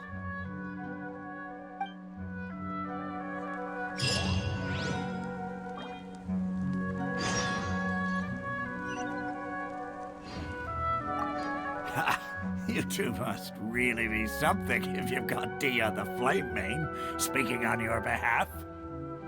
The Corps of 30 isn't officially overseen by the Academia, but because we're hired mercs, there's still lots of sensitive intel that I can't reveal to you. In the end, when it comes down to it, the city's safety is both the Corps and Academia's top priority. I've told you all I can about what was stolen from the Academia. As for why you should pretend to be students in Port Ormos, I'll leave that for you to find out yourself.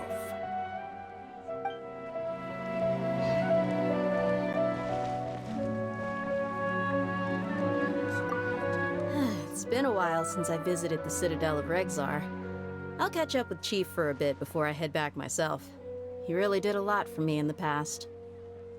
Remember, to get to Port Ormos, just follow the river south from Sumeru City's port. Just be sure to take care of yourselves out there. We'll meet again at the Sub-Zerus Festival.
Take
me up!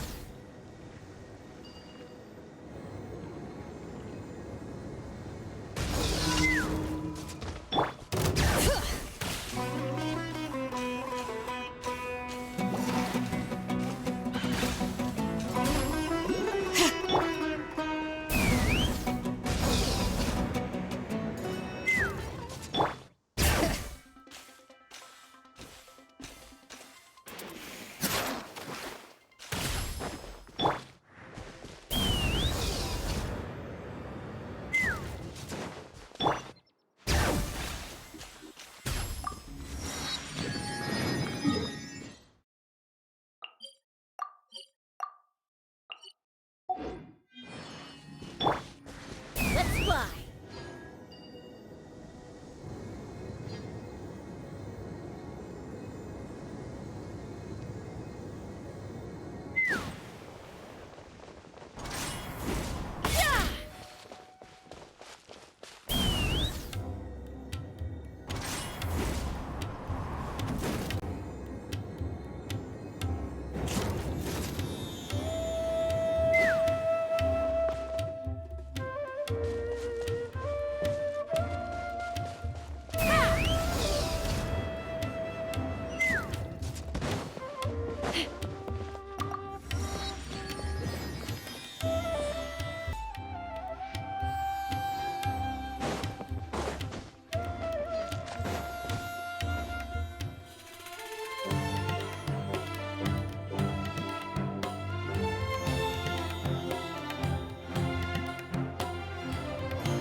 Come and have a good look yourself.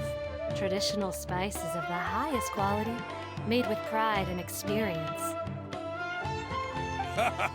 You've got a deal. I can't thank you enough for always looking after my business. Believe me, I'm not making this up. Several Eremite mercenary groups are nearly in open conflict, but does the core of 30 care? And that's not all. Did you know that... Wow! Talk about hurly-burly! This place is busy! Guess that's only to be expected for the largest port in Sumeru. Maybe it's because of what Dia told us earlier, but Paimon can't seem to shake the feeling that there's also danger lurking in these crowds. Ooh. Let's get our bearings so we can start looking for leads. We know that whatever the Academia lost is related to the gods. But other than that, we don't have much else to go on. Osfun told us to try posing as Academia students while asking around. Paimon checked the Akasha on the way here, and the Academia doesn't seem to have any research facilities in Port Ormos. Paimon doesn't get it. Won't we look even more suspicious going around saying we're Academia students and asking about the stolen item?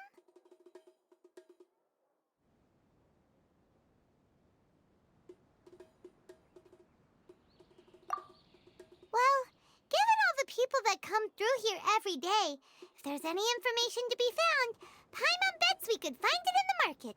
Let's ask around and see what we come up with.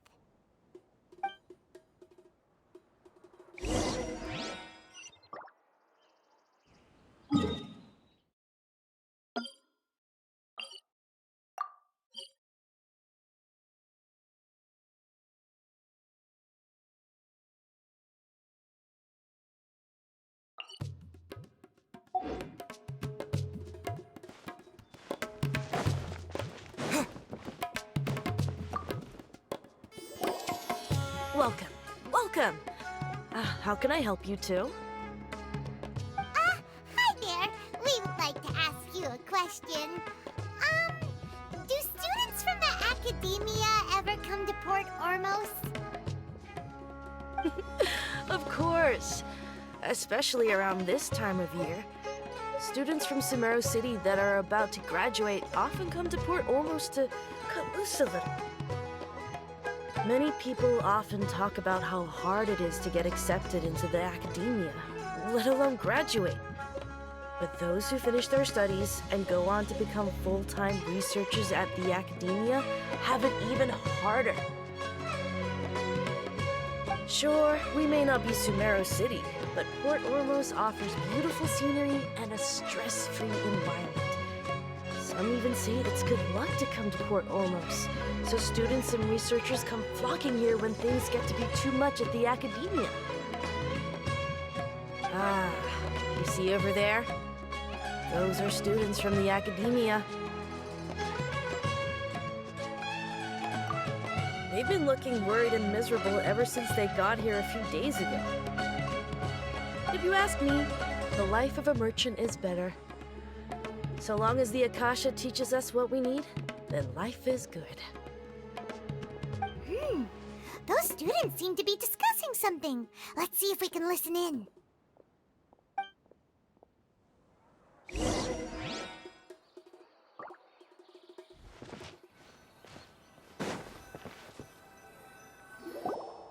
It's no good. I've tried asking around, but I haven't been able to learn anything useful. Not to mention that a bunch of scary-looking Eremite mercenaries have been posted along the streets now. There's been a lot of fighting between the different Eremite factions in Port Ormos. If we choose to move on our own, then it would be wise to steer clear of them. Especially the group that's constantly shouting some stuff about King Deshret and some resurrection. I've even heard that the Citadel of Regzar is starting to get fed up with them. What was that group called again? Ein something or other? They're called Ein El Akhmar. Today, I heard that the thing we're after might be in their possession at the moment. Wait, come again? Don't you see? Many of the Eremites in Port Ormos deal with trading this kind of thing. They're usually pretty wary of outsiders, but not so with students of the academia. It's because the kind of goods that students are looking for aren't the kind of goods that Eremites are after. As long as they know you're a student, then deals can be made. I've heard that Ein El Hakmar likes to set up shop at the Jafar Tavern. Supposedly, if you're willing to part with 500,000 Mora, they'll give you info on anything. Wait, did you say 500,000? If information alone costs that much, then how could we ever afford to buy what we're looking for? I guess we might as well give up on trying to graduate this way. I wouldn't worry too much. Our field of research is very niche. Who else could possibly be after that kind of shady knowledge? I bet it's practically worthless to anyone aside from us. Well, I guess that makes sense. And the only thing left for us now is to find a way in. Why don't we all just pool our money together and pay for the information? Whoa! Did you hear that? A niche field of research and shady knowledge? It all sounds pretty suspicious to Paimon. Is knowledge something people just buy and sell like that? So, what's our plan?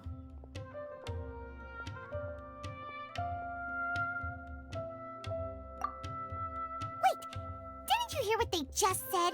Buying information is going to cost us 500,000 Mora! Have you lost your mind?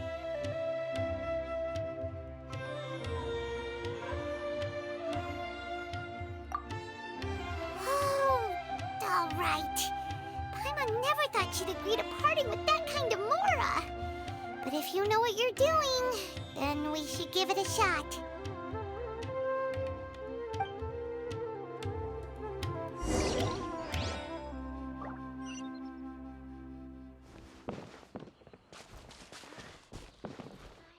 Nothing but smooth talk all day.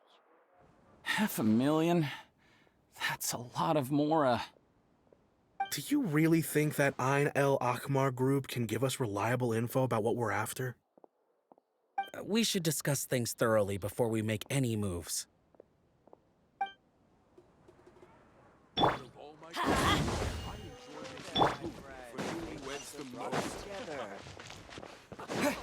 will pay the price one day.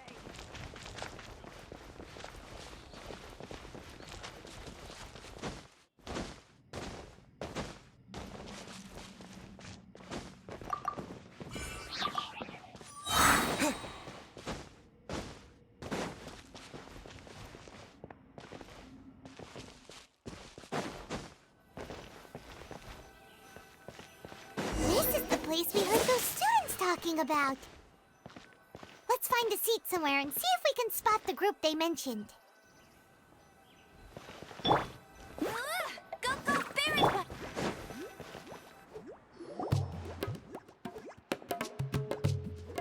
Oh, you've arrived. Please, take a seat. So, they think that they can go toe-to-toe with the boss? Huh! Once we reclaim the power of King Deshret, they'll be the first that the boss punishes. They're nothing to be afraid of. Our main rival now is the Caracal Battalion. They've also amassed a significant amount of Mora this time, so we mustn't underestimate them. How can the Caracal Battalion compete with the boss when they're nothing but a bunch of money-grubbing opportunists out for a quick Mora? Yeah, with Boss's fervent devotion, he'll be able to use this power to bring our god back this time. Huh. All these guys talk about is King Deshret, so they're probably the ones we're looking for. Greater Lord Ruka Devata.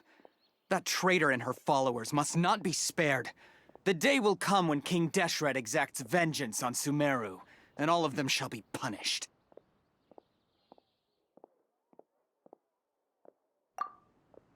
Yeah, Paimon was wondering what they meant too. We should ask about that if we get the chance later.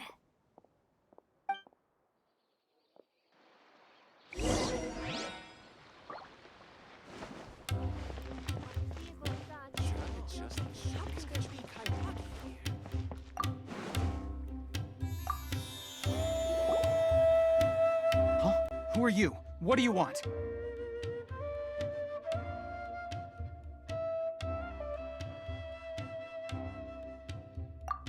A traveler? Now's probably not the time to talk about that. Didn't the students say Eremites are wary of outsiders? A student? Huh. What's a student from Sumeru City doing in Port Ormos? Ah, well, if it's info you want, you've come to the right place. The question is, can you afford it?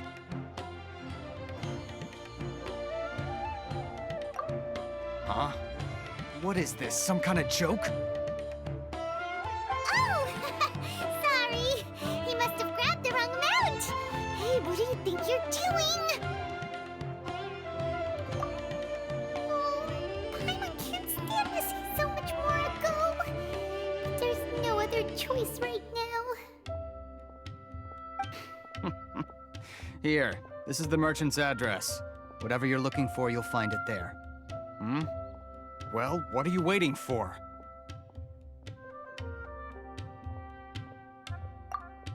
Oh, that's right! We heard you mention King Deshret just now. We're actually interested to know more because we're, archaeology students! Fine. Since you've already handed over the Mora, I guess I can throw in a little extra info. As you can see, members of Ain El Akhmar are devout believers of King Deshret. Years ago, King Deshret founded the great desert nation that was our homeland. It was an advanced civilization, far beyond anything you'll see in present-day Sumeru. King Deshret was the rightful god of wisdom, but he was betrayed by a companion he trusted. She even stripped him of his title, God of Wisdom. So, you mean the traitor was... Greater Lord Rukkhadevata, yes. That shameless wretch destroyed King Deshret's civilization, and our ancestors were forced to flee to this land where we were made to suffer the tyranny of our enemies. Furthermore, she conspired with the academia to cover up the truth of her actions, and create the merciful and benevolent facade for which she is now known. Ugh, just thinking about it sickens me. But the story doesn't end there, oh no. King Deshret isn't truly dead. The voice of the Oracle has been heard in the desert, prophesying his resurrection. Mark my words, our god shall return. And when that day comes, all followers of the traitor and all the desert dwellers who have forgotten their true god will suffer retribution together. If what I'm saying makes you shiver with fear, it might not be too late for you to become a believer of King Deshret.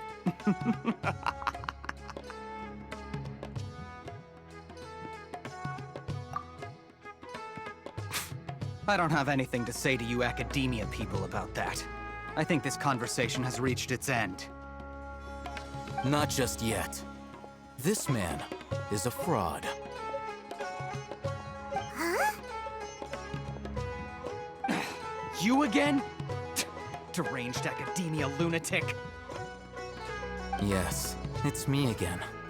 I already warned you that if you weren't willing to sit and discuss things with me, I'd take measures to make things uncomfortable for you. Listen to me. That address he gave you is fake. Or at least, you won't find a merchant waiting for you there. This group has been boasting all around that they can provide information on a certain item as a means of luring people into their territory. Once you show up, they keep up the act until they have hard evidence that you want to purchase said item. Then they use that to squeeze you for all the more you're worth. Hey! Shut it all, Hatham! What are you playing at, trying to ruin our business like this, hmm? I told you the other day. I wish to discuss my terms with your boss. Ha! The boss made it perfectly clear that he won't negotiate with you. Yes, and in no uncertain terms. But that was then. It does not preclude him from changing his mind in the future. I'm warning you. Don't push us, or this could get ugly. We don't usually get rough with people from the academia because it just complicates things. For a lunatic like you, though, we might just have to make an exception.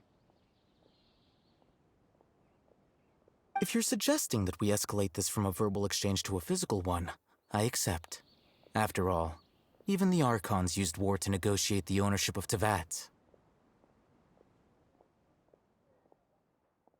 If, on the other hand, we can't agree on any means of negotiation at all, then I'm afraid my next course of action will sting a little more than the mere falling through of a few business deals. I will jeopardize the Eremite's reputation, which I know you value above all else. I am quite confident that if I began to take such action, your boss would willingly approach me himself. However, I fear that by then, some things will have happened that cannot be undone. Also, a word of advice. I suggest you tell your boss exactly what happened here today. Otherwise, he might blame you for not telling him in the future. What did you say? Consider this. Have I ever failed to follow through on my word in the past? This guy is really out of his mind. Okay then. If you really have a death wish, let's meet a week from today. The pier in front of the Pharos Lighthouse, 4 o'clock in the afternoon, sharp. Don't expect us to hold back. Not so fast. First, you return the 500,000 mora to them.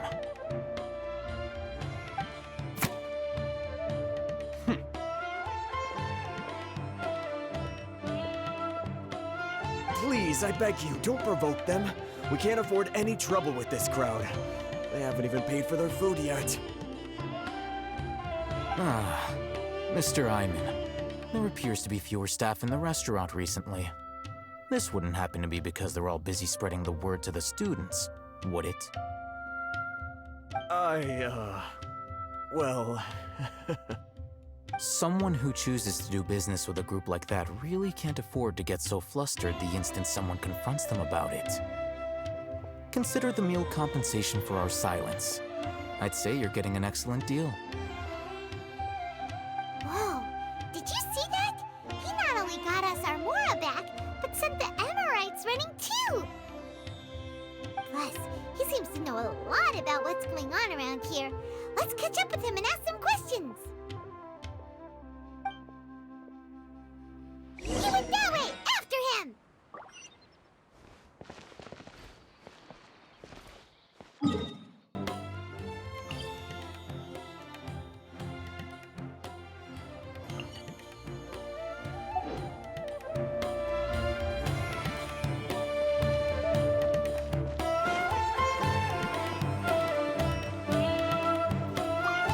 Please, just leave. Forget the cost of the meal. Just, pretend nothing happened today. Should I adjust the shipping schedule?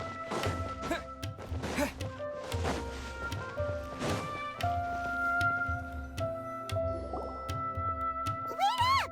It's Al-Haytham, right? What do you want? No need for thanks. My goal was to get to them, and you two gave me just the opportunity I needed. We're even. Oh, I advise you to keep your distance from them. Since they weren't able to make off with your Mora in the end, they might harass you again in the future. All right. Goodbye.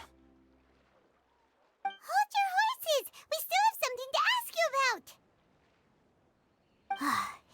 Since you tore through their scam right in front of them, you must know the real story about certain something, no? Who exactly are you two? And why are you inquiring about that? A student. Right. Look, you should know that those thugs conducting business with you had nothing to do with your lie.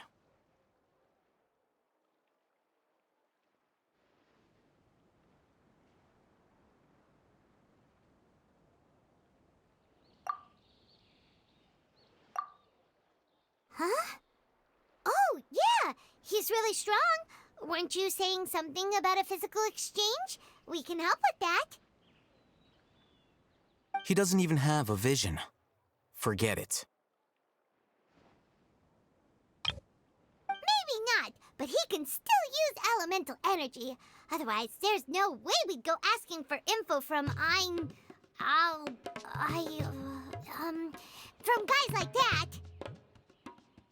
Those hot-headed thugs are definitely gonna bring a lot of backup for your next meeting.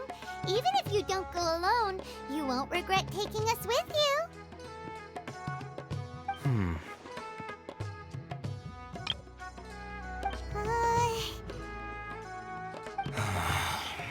All right, I accept. Got a pen and paper? If you're searching for someone who sells that kind of merchandise, I'll give you one of their addresses, and you can try your luck. We'll reconvene at the appointed time by the pier. It doesn't matter if you show up or not. So, since you were happy to give us this merchant's information, does that mean you can tell us exactly what we're after? You were willing to part with 500,000 Mora for something and you didn't even know what it was? Okay. Well, if you truly are as skilled as you claim, then you can beat the answer out of them when they become hostile. Look, if you've been making inquiries, then you have to know something by now. Tell me what you know so far, so I don't waste time repeating information.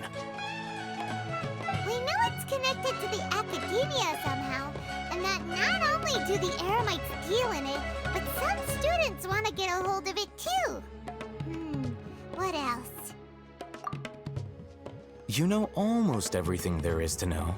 But you're unable to compile this information because you've never seen the object before. This is what you've been looking for.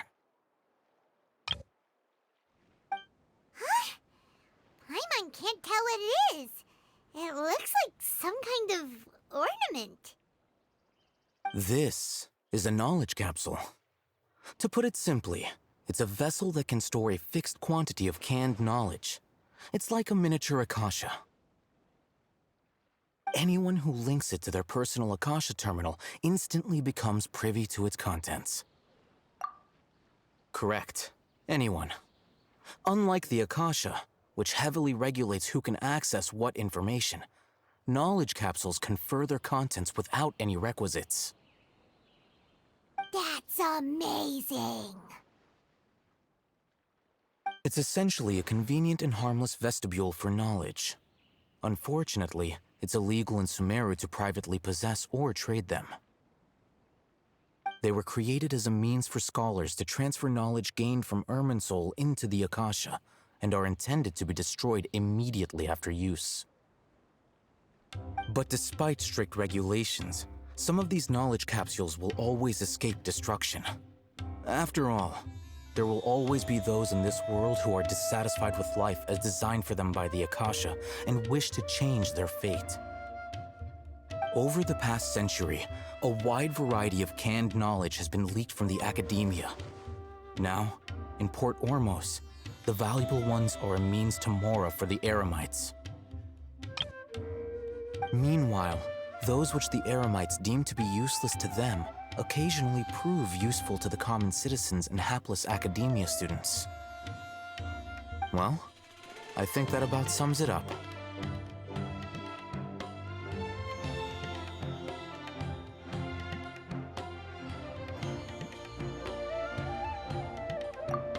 Oh, so that's your true objective. With our current arrangement, I don't believe I can offer an answer.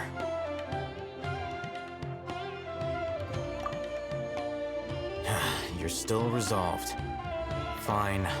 Let's talk somewhere with fewer people.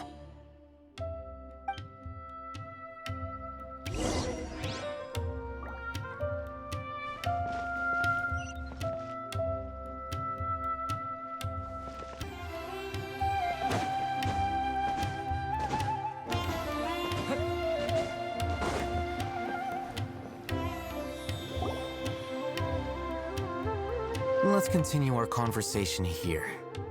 If you wish to learn more about the knowledge capsule that the Academia lost, then you must help me with something. I need you to find someone named Dory, a traveling merchant. Unlike the peddlers who hawk inferior knowledge capsules, she often has quality goods in stock. Some say that as long as there is profit to be made, there is nothing she won't dare to sell.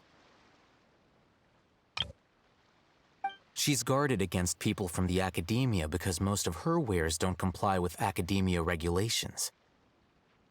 I think she blacklisted me.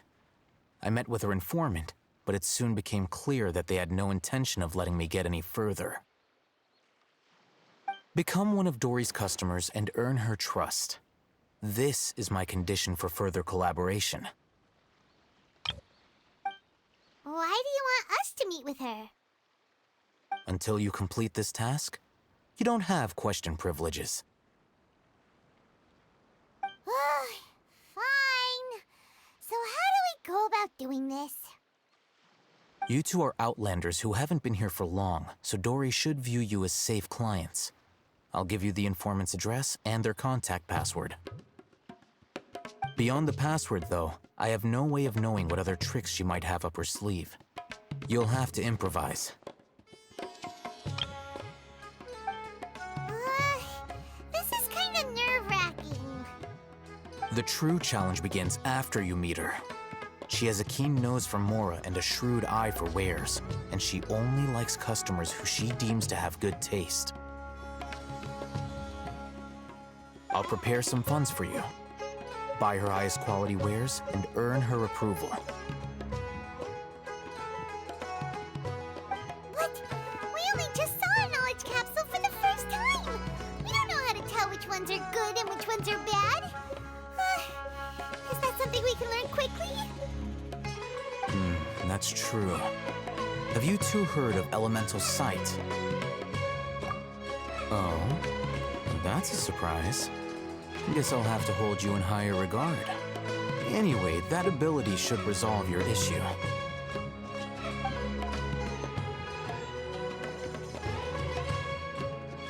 Here are 2 knowledge capsules. Tell me, can you detect any difference in their quality?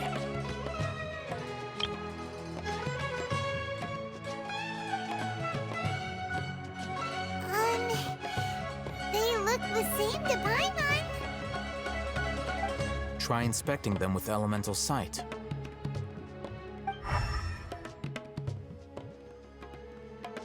How'd it go? Did you see anything?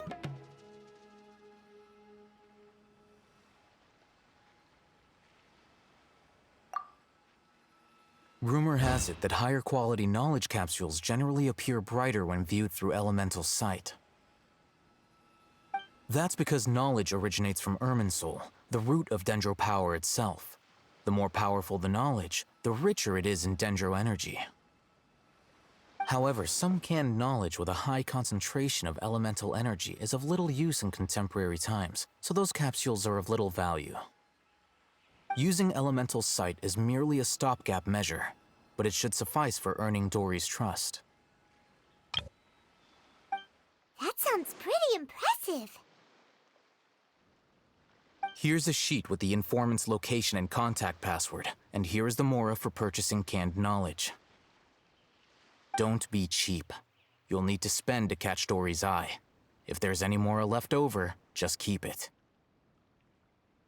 Oh, and be sure to exercise some caution. There have been Matra present in Port Ormos lately. Your efforts will be for naught if they catch you. Matra? They belong to the Academia's regulatory body. They also handle cases of illegal canned knowledge transactions. Like I said, the Academia has banned both their trade and possession. The Matra are razor sharp. You're in for nothing good if they lock their sights onto you. If you two want to back out, now's the time. Okay, then we have a deal. If you succeed in your dealings with Dory, come find me at the Wikela Funduk. We'll have an open discussion then. Looking at what Al-Haytham wrote, Dory's informant is a traitor near Old Ormos. Let's follow these instructions and try to get in contact with him.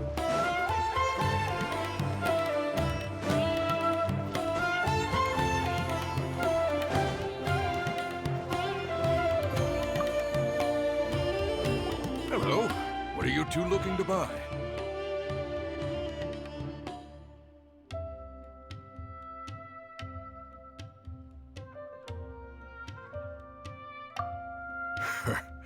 What a unique palate.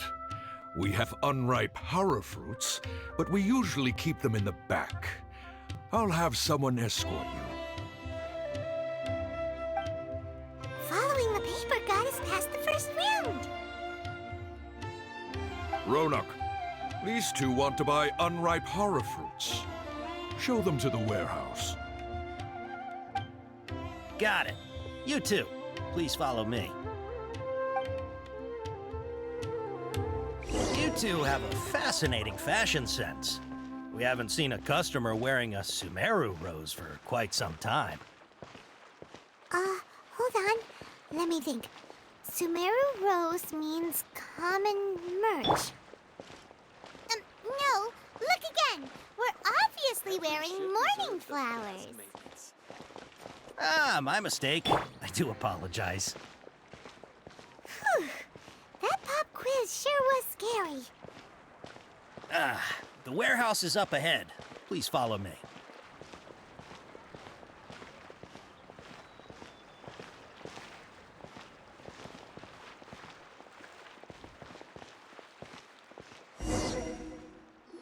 Before I retrieve your products, I need to confirm a few things. Please forgive me, but we may not have sufficient stock for you today. Earlier, many of our hora fruits were taken by mice.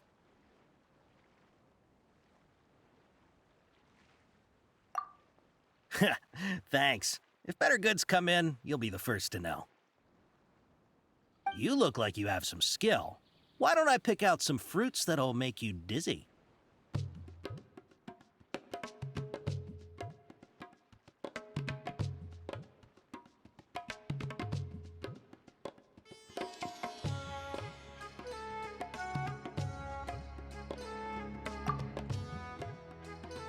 No, that's not it. The paper said that heat stroke is the answer to erudition. Ugh, eating something that causes heat stroke sounds horrifying. I'm sorry. But as things currently stand, we won't be able to fulfill your order. Why don't you two think things over? He's cautious of us. Let's take a closer look at the paper that Al-Haytham gave us.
Before I retrieve your products, I need to confirm a few things. Please forgive me, but we may not have sufficient stock for you today. Earlier, many of our hora fruits were taken by mice. Thanks. If better goods come in, you'll be the first to know. You look like you have some skill. Why don't I pick out some fruits that'll make you dizzy? Yep, that's the right answer. But eating hora fruit that makes your head and ears ring sounds like a bad life decision. Would you like your hora fruits to be packaged in the Sumeru City or Port Ormos style?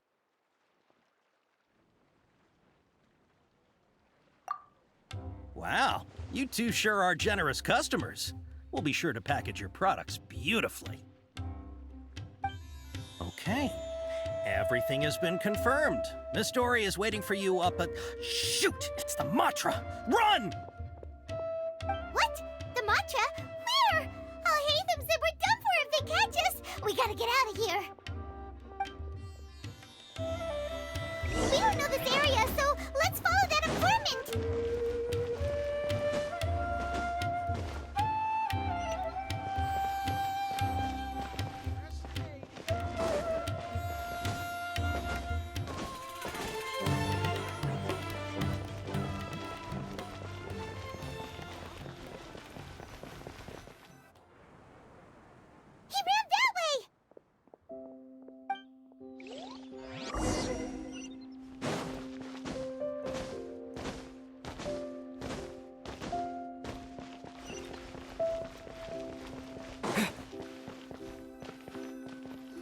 Look, he's over there!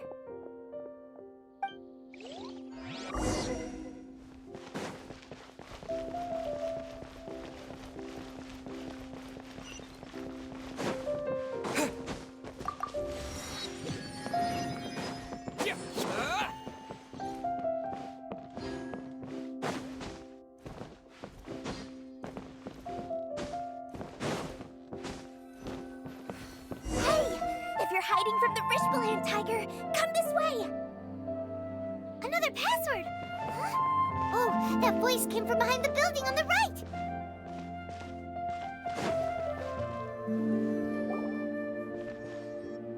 Here, over here. You can stop running now.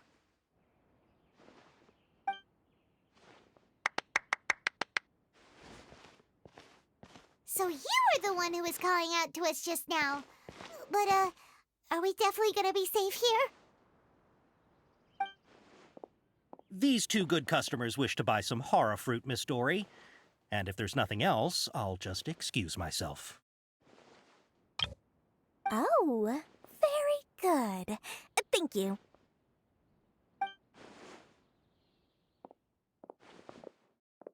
Huh? Wait, you're Dory? Paimon thought you'd look a whole lot scarier. Hey, what are you trying to say, Princess Pea-Brain?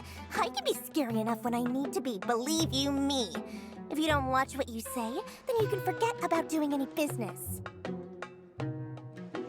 But it seems you two have actually done pretty well so far. Not only did you manage to find the informant, your reactions were also pretty sharp. You don't really look like criminals or anything, but I bet my Mora that you've been involved in some shady dealings, haven't you? Paimon's not sure if that's supposed to be a compliment, but we'll take it. I can't risk doing business with people who start huffing and puffing after just a few paces. No matter how much Mora they might have. Not only will they get caught by the Matra, but they'll also get us into trouble. As decent folks trying to run an honest business. We don't need any of that. Wouldn't you agree?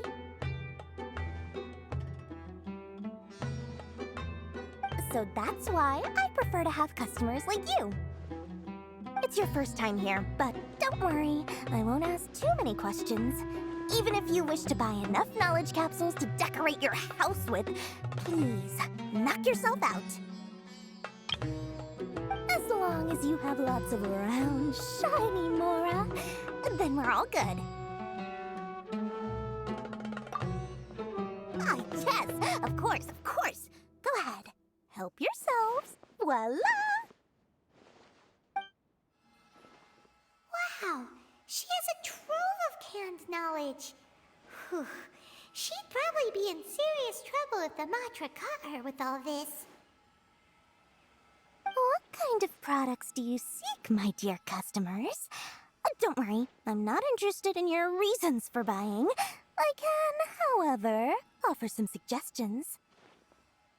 Take this one, for example. An analysis of the sociological ideology and dialectics of the Hilichurls. Only 3 people in all of Tevat have ever studied it, making it extremely rare. It's on sale now for 350,000 Mora. Yeesh, who would want to be an expert in that topic? Or how about the architectural styles and construction methods of Tevat in the early Archon War period? With this one, you can become an expert in historic architecture preservation and find an excellent, well-paying job in nearly any nation. Ooh, now this sounds like it could be useful. 2 million Mora, and it's yours. No discounts. Whoa! That's a lot of Mora! Of course, you are free to pick whatever your heart's desire. The contents and price of each knowledge capsule are indicated in small text on the body of each one, down at the bottom. Alright, let's try the method that Alhaitham mentioned.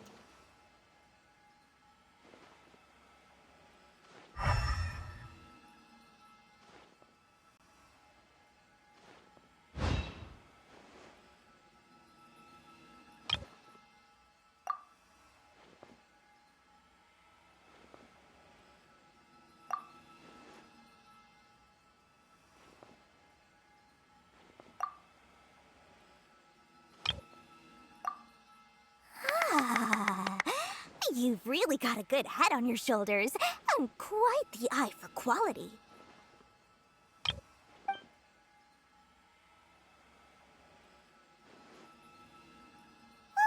Please, please and thank you. My, oh my. You are blessed with a taste for both the exquisite and the extravagant. Customers like you are a rare breed. 1 in 100. No, 1 in 1,000 even. Listen, I have a special offer for you two. If you spend just 100,000 more, you can pick any knowledge capsule of your choice up to a value of 1 million mora. Say what now? Hey, did you hear that? Spend another 100K and we get a capsule worth a whole million!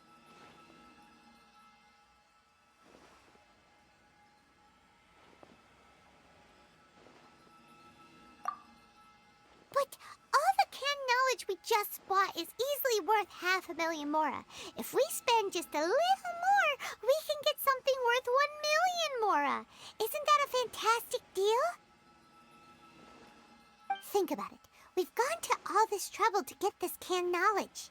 And so far, everything we bought belongs to Alhaitham. Aren't you even the least bit curious about how this whole canned knowledge thing works? We're talking instant knowledge here. Don't you want to try it yourself?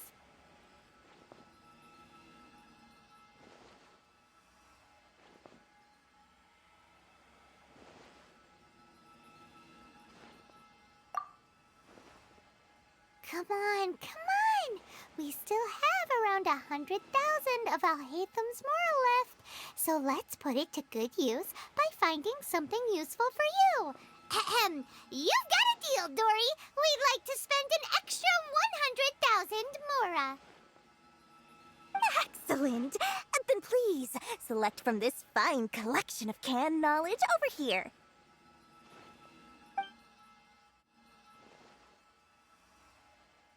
Hold on a second. Paimon thought we could choose whatever we wanted. Why can't we choose the ones from over there? Oh, but my dear customer, the knowledge capsules over here are worth 1 million mora each.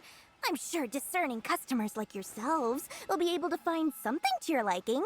Please, take your time. Uh-oh, Paimon has a bad feeling about this. Let's use Elemental Sight again to check these.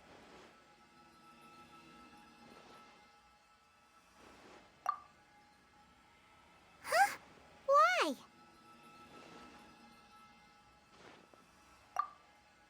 Hey, we're getting a capsule worth 1 million mora here. Don't be such a party pooper. Well, anyway, the mora's already been spent, so let's at least try to find something useful. Let Paimon take a look here. An introduction to traditional Sumeru brewing techniques, the art of growing spices, an overview of ancient runes. Oh, how about this one? Sword Fighting Techniques 8. Not sure we'd ever find volumes 1 through 7, but at least this knowledge should be useful, right? Let's go with this one.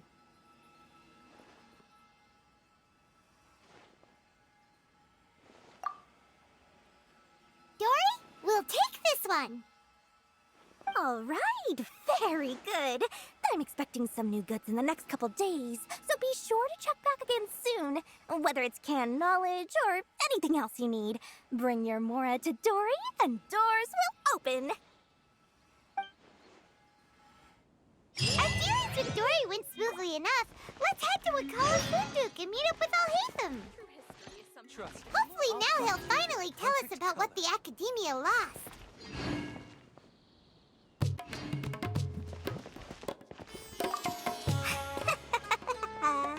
Mora, mora, shiny mora. Oh, please come back anytime you need something.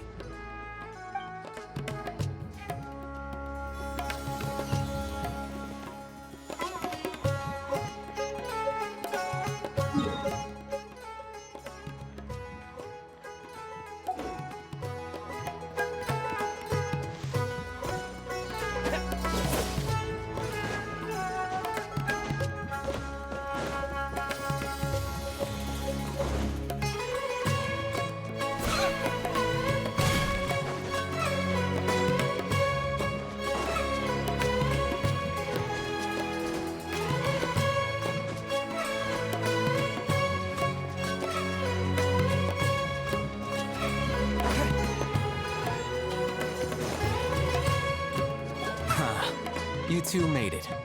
And from the looks on your faces, you were successful.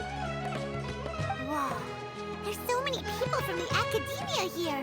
Why would you pick this place as our meetup spot?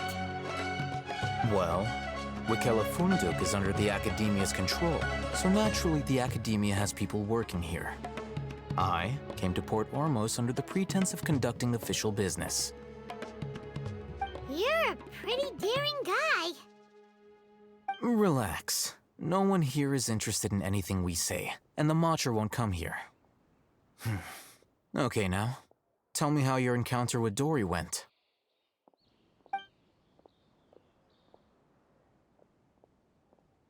Okay, we did what you asked. So, can you tell us about the knowledge capsule that the Academia lost now? Before that, I have to ask. Why are you two so intent on tracking it down? You don't have to answer, of course.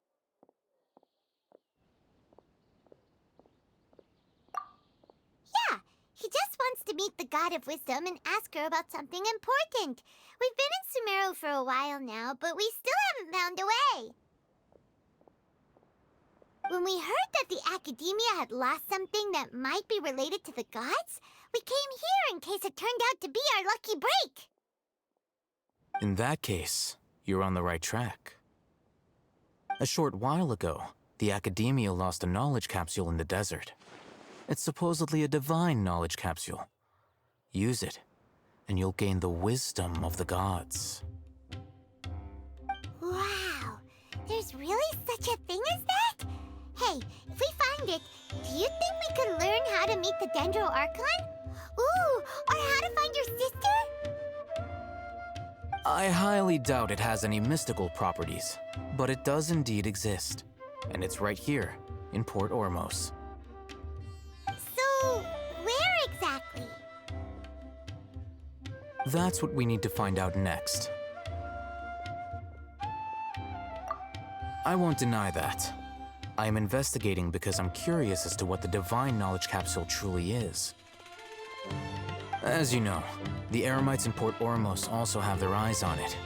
It is an extremely precious item. The knowledge contained within may bring great power or wealth to whoever has it in their possession. Several brigades have been vying for ownership of it as of late, but there is still no victor. My personal finances and connections cannot compete with those of the Eremites. After attempting various methods, I finally managed to reach a tentative agreement with several brigades. I agreed to forego ownership of the divine knowledge capsule in exchange for the opportunity to study it. After all, there's no harm in understanding what it is. However, there are those who are less amenable to negotiation, such as those from Ain al-Ahmar. They adamantly believe that the divine knowledge capsule contains King Deshret's power, and that he will return to this world when they obtain it. They refuse to let anyone from the Academia tarnish their deity's soul. So you kept hounding them because they refused to cooperate with you? Yes. Ain al-Ahmar isn't exactly wealthy, but its members are determined to get that capsule by any means necessary. To that end, they've resorted to many methods more foul than fair in order to amass sufficient funds. So, I've been sabotaging their business to force them into negotiating with me. The Divine Knowledge Capsule should be up for a secret auction within the next few days. Each brigade will place their own bid, and the prize will be covertly given to the winner. To ensure the capsule's security and to evade the Matra's notice, the winning brigade will not publicly disclose their victory. Unless I know whose hands the Divine Knowledge Capsule ends up in, my agreements with them will fall through. Dory is the most reliable source of information, but that avenue was previously closed to me. With you on board now, the situation is different. In other words, you wanted us to befriend Dory so you could find out where the Divine Knowledge Capsule is. Yes, you can say that. But this arrangement harms none of us. The day after tomorrow, Go back to Dory and try to purchase information on the Divine Knowledge Capsule's whereabouts. If she has no information, wait 2 days and approach her again. If I get the opportunity to study the Divine Knowledge Capsule, I will relay my findings to you. Will that suffice as compensation?